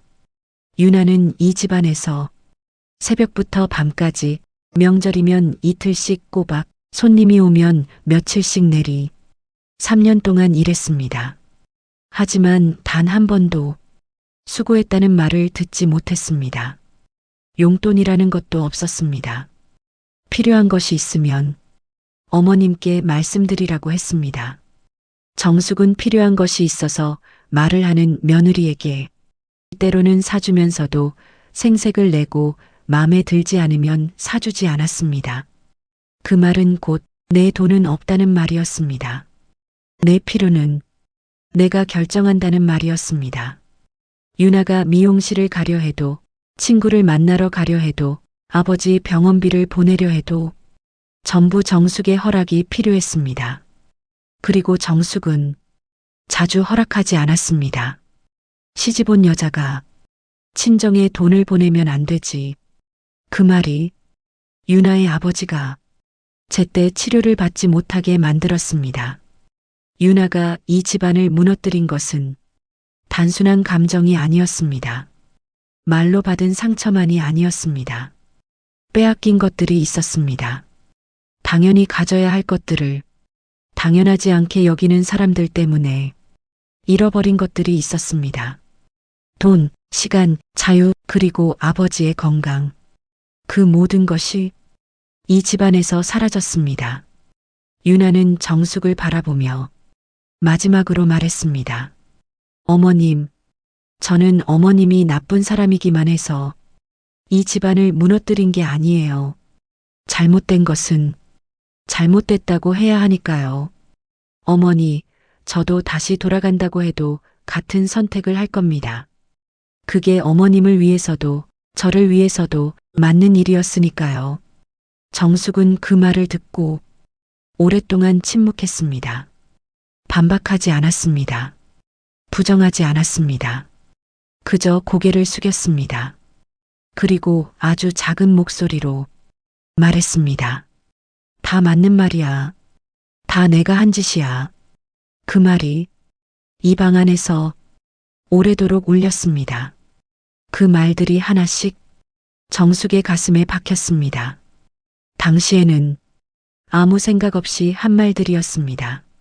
하지만 지금 들으니 그 하나하나가 얼마나 날카로운 것이었는지 비로소 느껴졌습니다. 미안하다. 정숙이 말했습니다. 처음이었습니다. 이 여자가 누군가에게 진심으로 미안하다고 말하는 것이 정말 미안하다, 유나야. 그 말이 끝나자마자 정숙의 눈에서 눈물이 다시 쏟아졌습니다. 오랫동안 굳어있던 무언가가 녹아내리는 것처럼 수십 년간 쌓아온 자존심과 허세와 우월감이 이 작은 방 안에서 조용히 무너지는 것처럼 유나는 그 눈물을 바라봤습니다. 외면하지 않았습니다. 피하지도 않았습니다. 그리고 천천히 말했습니다. 저도 어머님한테 잘못한 게 있습니다. 정숙이 고개를 들었습니다. 처음부터 솔직하지 않았으니까요. 이 집에 들어올 때 다른 마음을 품고 있었으니까요. 정숙은 고개를 저었습니다. 그건 내가 먼저 그럴 이유를 만든 거야. 그 말이 방 안에 오래도록 머물렀습니다. 두 사람은 한동안 아무 말도 하지 않았습니다. 바깥에서는 한남동의 바람 소리가 창문을 두드렸습니다. 그 소리가 두 사람 사이의 침묵을 조용히 채워줬습니다. 정숙이 먼저 입을 열었습니다. 내 아버지는 지금 어떠시니? 유나의 눈빛이 흔들렸습니다. 많이 편찮으세요. 이강석한테 당한 뒤로 많이 안 좋아지셨어요. 정숙이 고개를 숙였습니다. 유나는 잠시 침묵했습니다. 그리고 천천히 말을 이었습니다. 아버지는 작은 건설회사를 운영하셨어요. 크지는 않았지만 직원들 월급 한 번 밀린 적 없고 거래처에 손 벌린 적 없는 그런 회사였습니다. 유나의 아버지, 윤철수, 그는 평생을 정직하게 살아온 사람이었습니다. 작은 것에도 계약서를 쓰고 악수 한 번으로 맺은 약속도 반드시 지키는 사람. 그런 그에게 이강석이 접근한 것은 10년 전이었습니다. 이강석이 아버지한테 왔을 때 대형 개발 사업 투자 제안을 가져왔어요.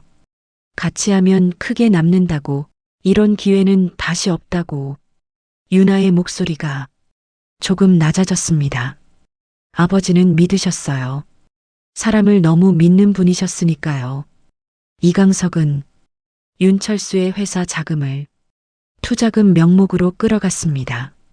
처음에는 작은 금액이었습니다. 그리고 실제로 수익이 돌아왔습니다. 처음 투자한 돈의 2배가 정확히 약속한 날짜에 통장으로 들어왔습니다. 윤철수는 그것을 보고 이강석을 완전히 믿었습니다. 이강석은 거기서 멈추지 않았습니다. 명절이면 선물을 보냈고 윤철수의 생일을 기억했으며 가끔은 이런 말도 했습니다. 사장님 같은 분이랑 일할 수 있어서 제가 복받은 겁니다. 윤철수는 그 말을 진심으로 받아들였습니다. 이강석의 방식은 처음부터 철저하게 설계된 것이었습니다. 한 번에 빼앗지 않습니다. 천천히 조금씩 상대가 스스로 더 내놓고 싶게 만드는 것입니다. 처음엔 작은 돈을 받고 큰 수익을 돌려줍니다. 상대가 기뻐하는 것을 봅니다. 그리고 더 큰 투자를 권합니다. 이번엔 더 크게 남는다고, 이런 기회는 2번 다시 없다고. 이미 한 번 수익을 맛본 사람은 의심하지 않습니다. 오히려 스스로 더 가져옵니다. 윤철수도 그랬습니다. 첫 수익이 들어온 날부터 그는 이강석을 사업 파트너가 아니라 은인처럼 여기기 시작했습니다. 두 번째 투자는 첫 번째의 3배였습니다. 세 번째 투자에는 직원들 퇴직금까지 끌어왔습니다. 이강석은 그때도 웃으며 말했습니다. 사장님, 이번 거는 제가 책임집니다. 걱정 마세요. 그 말이 끝나고 채 2달이 지나지 않았습니다. 이강석은 사라졌습니다. 전화는 끊겼고 사무실은 비어 있었으며 계약서는 처음부터 법적 효력이 없는 것이었습니다. 투자금은 이강석의 다른 부채를 메우는데 이미 사라진 뒤였습니다.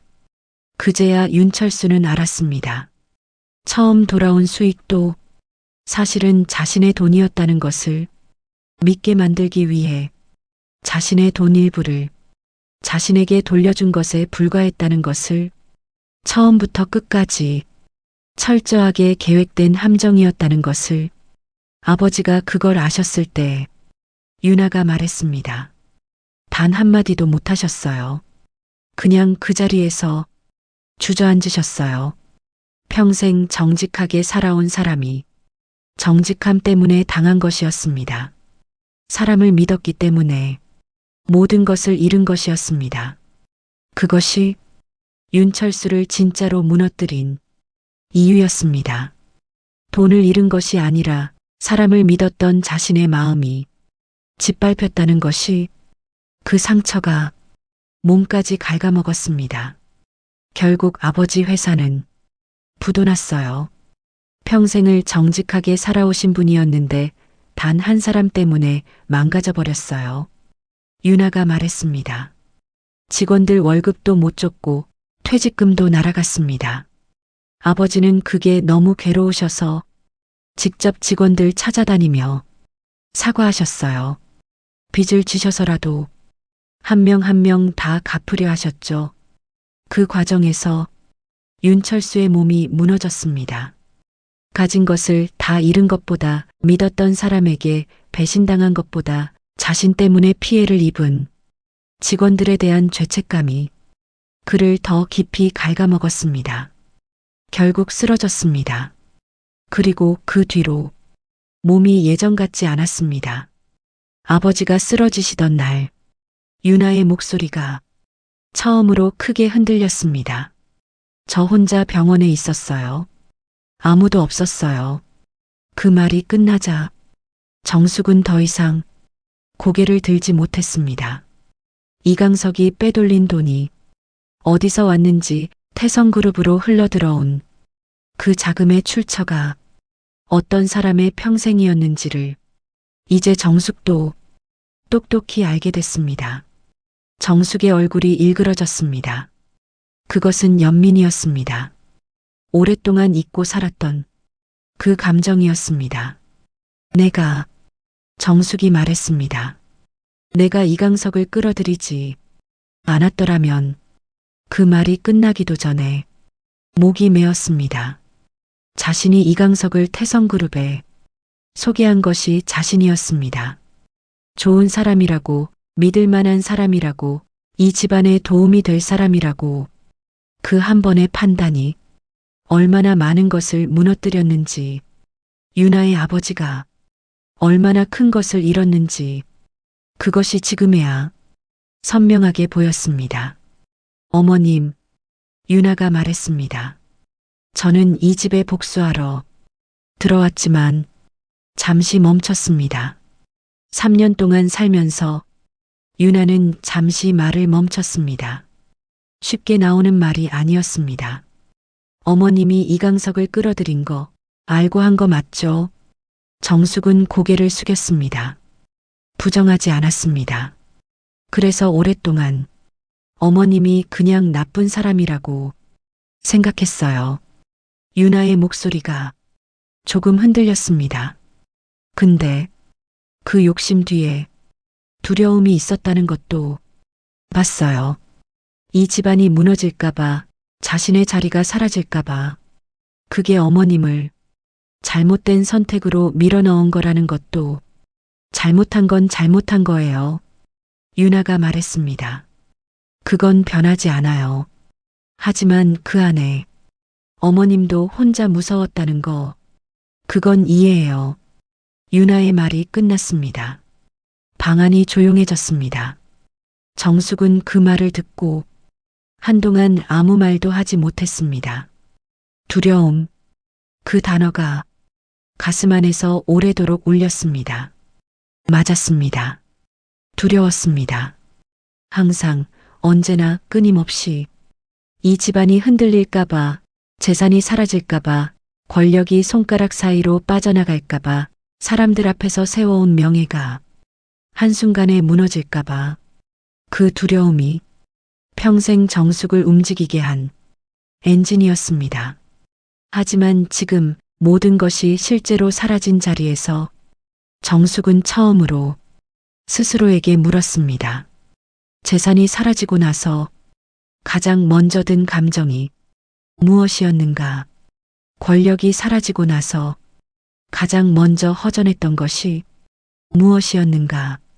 명예가 사라지고 나서 가장 먼저 찾게 된 것이 무엇이었는가? 돈이 아니었습니다. 자리가 아니었습니다. 이름이 아니었습니다. 사람이었습니다. 곁에 있어줄 사람, 불러도 대답해줄 사람, 아무 말 없이 옆에 앉아 있어줄 사람. 그게 가장 먼저 그리워졌습니다. 그리고 그 순간 정숙은 깨달았습니다. 자신이 평생 지키려 했던 것들, 그 모든 것들보다 훨씬 더 소중한 것이 있었다는 걸. 그런데 그 소중한 것을 자신이 직접 밀어냈다는 걸. 함부로 대했고 사람들 앞에서 깎아내렸고 존재를 지워버리려 했습니다. 왜 그랬을까요? 잃을까봐 두려워서 스스로 먼저 밀어낸 것이었습니다. 가까이 두면 더 크게 잃을 것 같아서. 하지만 그것이 가장 어리석은 선택이었습니다. 결국 두려워하던 것보다 훨씬 더 큰 것을 잃었으니까요. 재산도 권력도 명예도 아닌 사람을 잃었습니다. 평생 모아온 것들이 사라지던 날에도 흘리지 않던 눈물이 지금 이 순간 이렇게 흘러내리고 있었습니다. 그게 답이었습니다.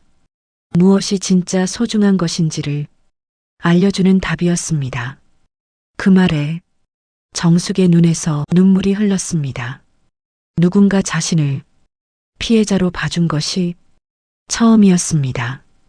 모두가 정숙을 가해자로만 봤습니다. 나쁜 시어머니, 욕심 많은 여자, 집안을 망친 사람으로. 하지만 유나는 달랐습니다. 그래도 정숙이 말했습니다. 너한테 한 짓은 변명이 안 돼. 유나는 고개를 끄덕였습니다. 맞아요. 하지만 어머님, 유나가 말했습니다. 저 이제 괜찮습니다. 그 말이 방 안을 가득 채웠습니다. 괜찮다. 3년 동안 눌리고 무시당하고 사람들 앞에서 비웃음을 받았던 그 여자가 이제 괜찮다고 말하고 있었습니다. 정숙은 그 말을 듣는 순간 더 이상 눈물을 참지 못했습니다. 유나야, 미안하다. 정말 미안하다. 그 말이 방 안에서 메아리처럼 울렸습니다. 그 말이 끝나고 정숙은 한동안 말을 잇지 못했습니다. 눈물이 흘렀습니다. 한 방울, 두 방울이 아니었습니다.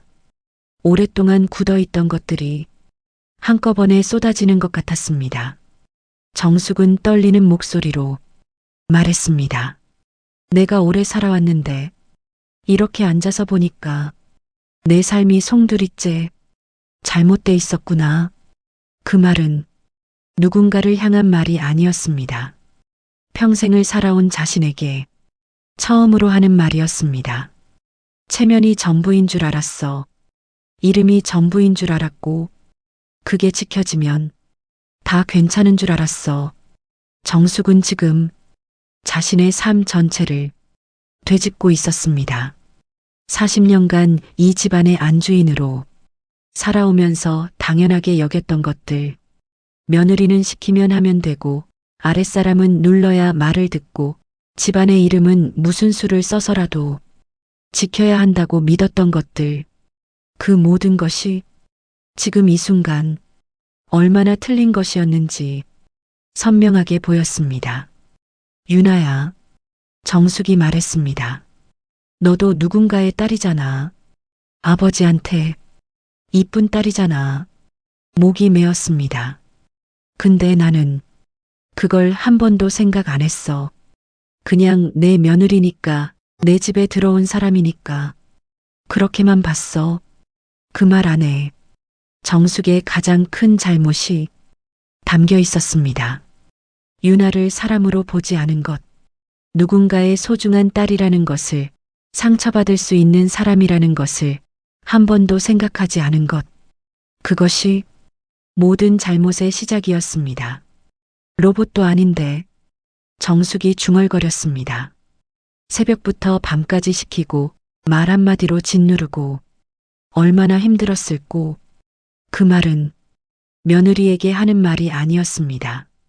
스스로를 향한 자책이었습니다. 어떤 식으로 용서를 빌어도 정숙의 목소리가 잠겼습니다. 안 되겠지.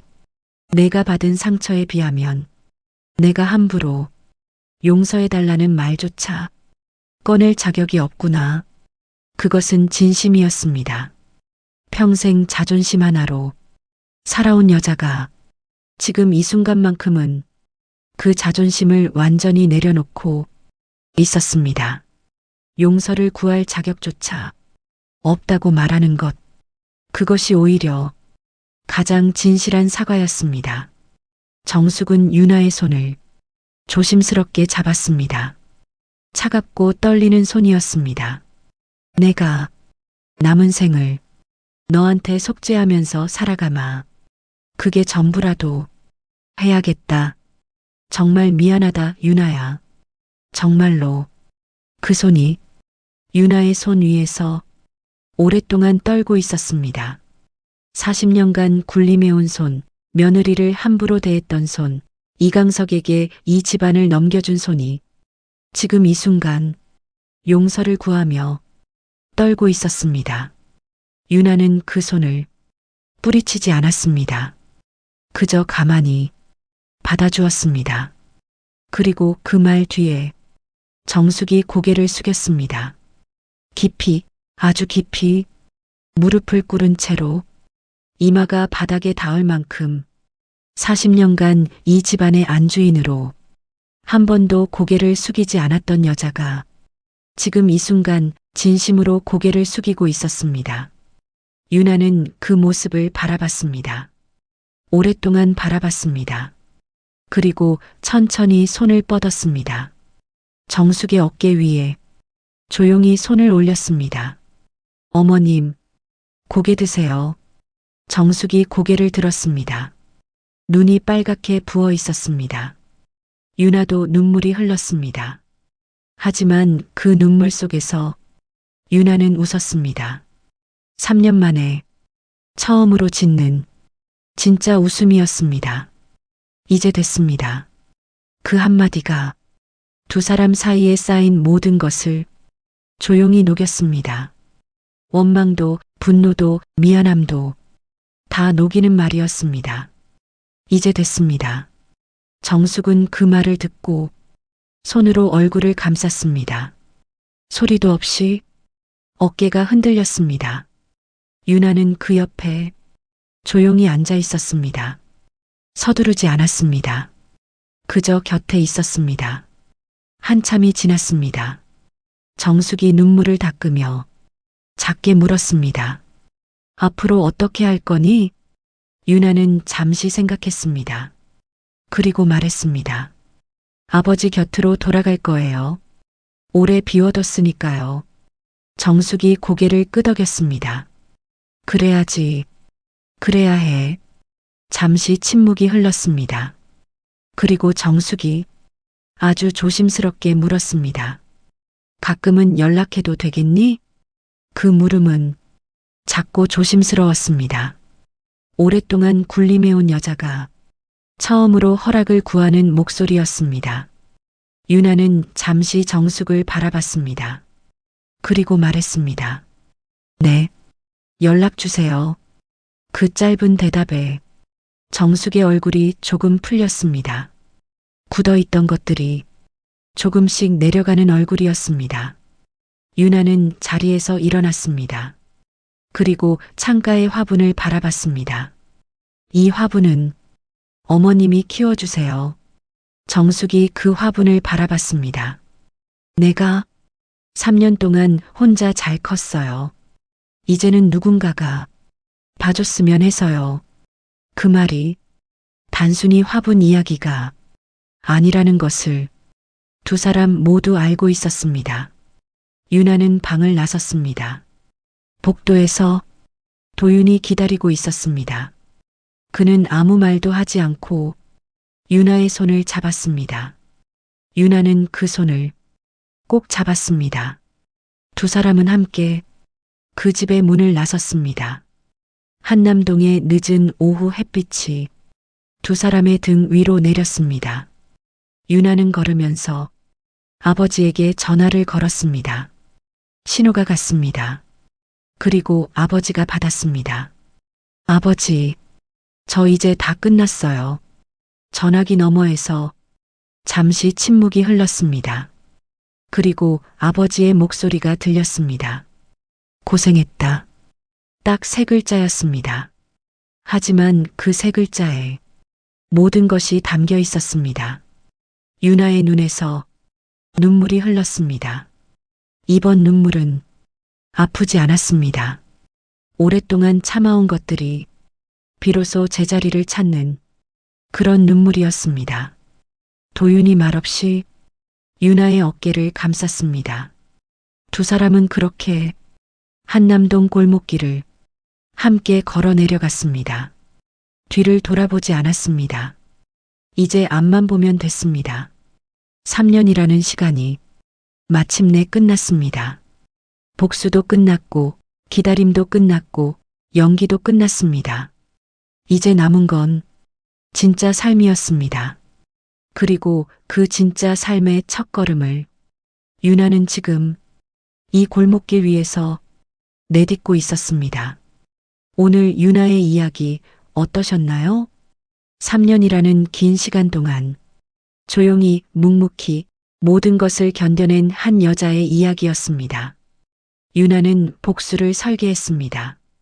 하지만 그 복수의 끝에서 칼을 내려놓고 이제 됐습니다라는 한마디를 택했습니다. 진정한 복수는 상대를 무너뜨리는 것이 아니라 자신이 다시 일어서는 것이었습니다. 정숙은 평생 보여지는 것이 전부인 삶을 살았습니다. 체면, 명예, 집안의 이름, 그것을 지키기 위해 사람을 짓밟는 것도 서슴지 않았습니다. 하지만 모든 것이 사라진 자리에서 무릎을 꿇고 용서를 구한 것, 그건 역시 작은 용기가 아니었습니다. 늦었더라도 진심은 통한다는 것을 정숙이 보여줬습니다. 도윤은 자신의 가족에게 화살을 겨눠야 했습니다. 피를 토하는 선택이었습니다. 하지만 잘못된 길을 잘못됐다고 말할 수 있는 것, 그것이 진짜 용기였고 진짜 현명함이었습니다. 이강석은 평생 남의 것을 빼앗으며 살았습니다. 사기, 배신, 이익, 그것이 자신에게 전부 돌아온다는 것을 끝에 가서야 알았습니다. 세상에는 늦더라도 반드시 돌아오는 것들이 있습니다. 그리고 준서 회장은 이 이야기에서 가장 안타까운 사람이었습니다. 유나의 진짜 실력을 누구보다 먼저 알아봤지만 그 진실을 끝까지 지키지 못했습니다. 때로는 정의가 고통받고 상처받고 이기지 못할 때도 있습니다. 세상이 늘 공평하지는 않습니다. 하지만 그렇기 때문에 우리는 더욱 올바른 길을 선택해야 합니다. 잘못된 그릇은 바로잡아야 하고 잘못된 길은 올바른 길로 되돌아와야 합니다. 그것이 우리가 살아가면서 져야 할 의무이기 때문입니다. 지금 이 순간에도 우리 주변에는 수많은 유혹들이 있습니다. 사기, 배신, 이익, 자존심, 명예, 학연, 체면. 그 유혹들은 너무나 그럴싸하게 포장돼서 때로는 옳은 것처럼 보이기도 합니다. 하지만 기억하세요. 화려하게 포장된 유혹은 결국 자신을 무너뜨리는 독입니다. 유나처럼 흔들리지 않는 기준을 갖고 도윤처럼 잘못된 것을 잘못됐다고 말할 수 있는 용기를 갖고 그리고 정숙처럼 늦었더라도 진심으로 돌아올 수 있는 겸손함을 가지고 살아가시길 바랍니다. 여러분의 삶에서도 언제나 올바른 힘, 올바른 기준이 함께 하시길 진심으로 응원합니다. 오늘 이야기가 마음에 드셨다면 구독과 좋아요 그리고 댓글로 여러분의 생각을 남겨주세요. 여러분의 한마디가 이 채널을 계속 이어가는 가장 큰 힘이 됩니다. 다음 이야기에서 또 만나겠습니다. 감사합니다.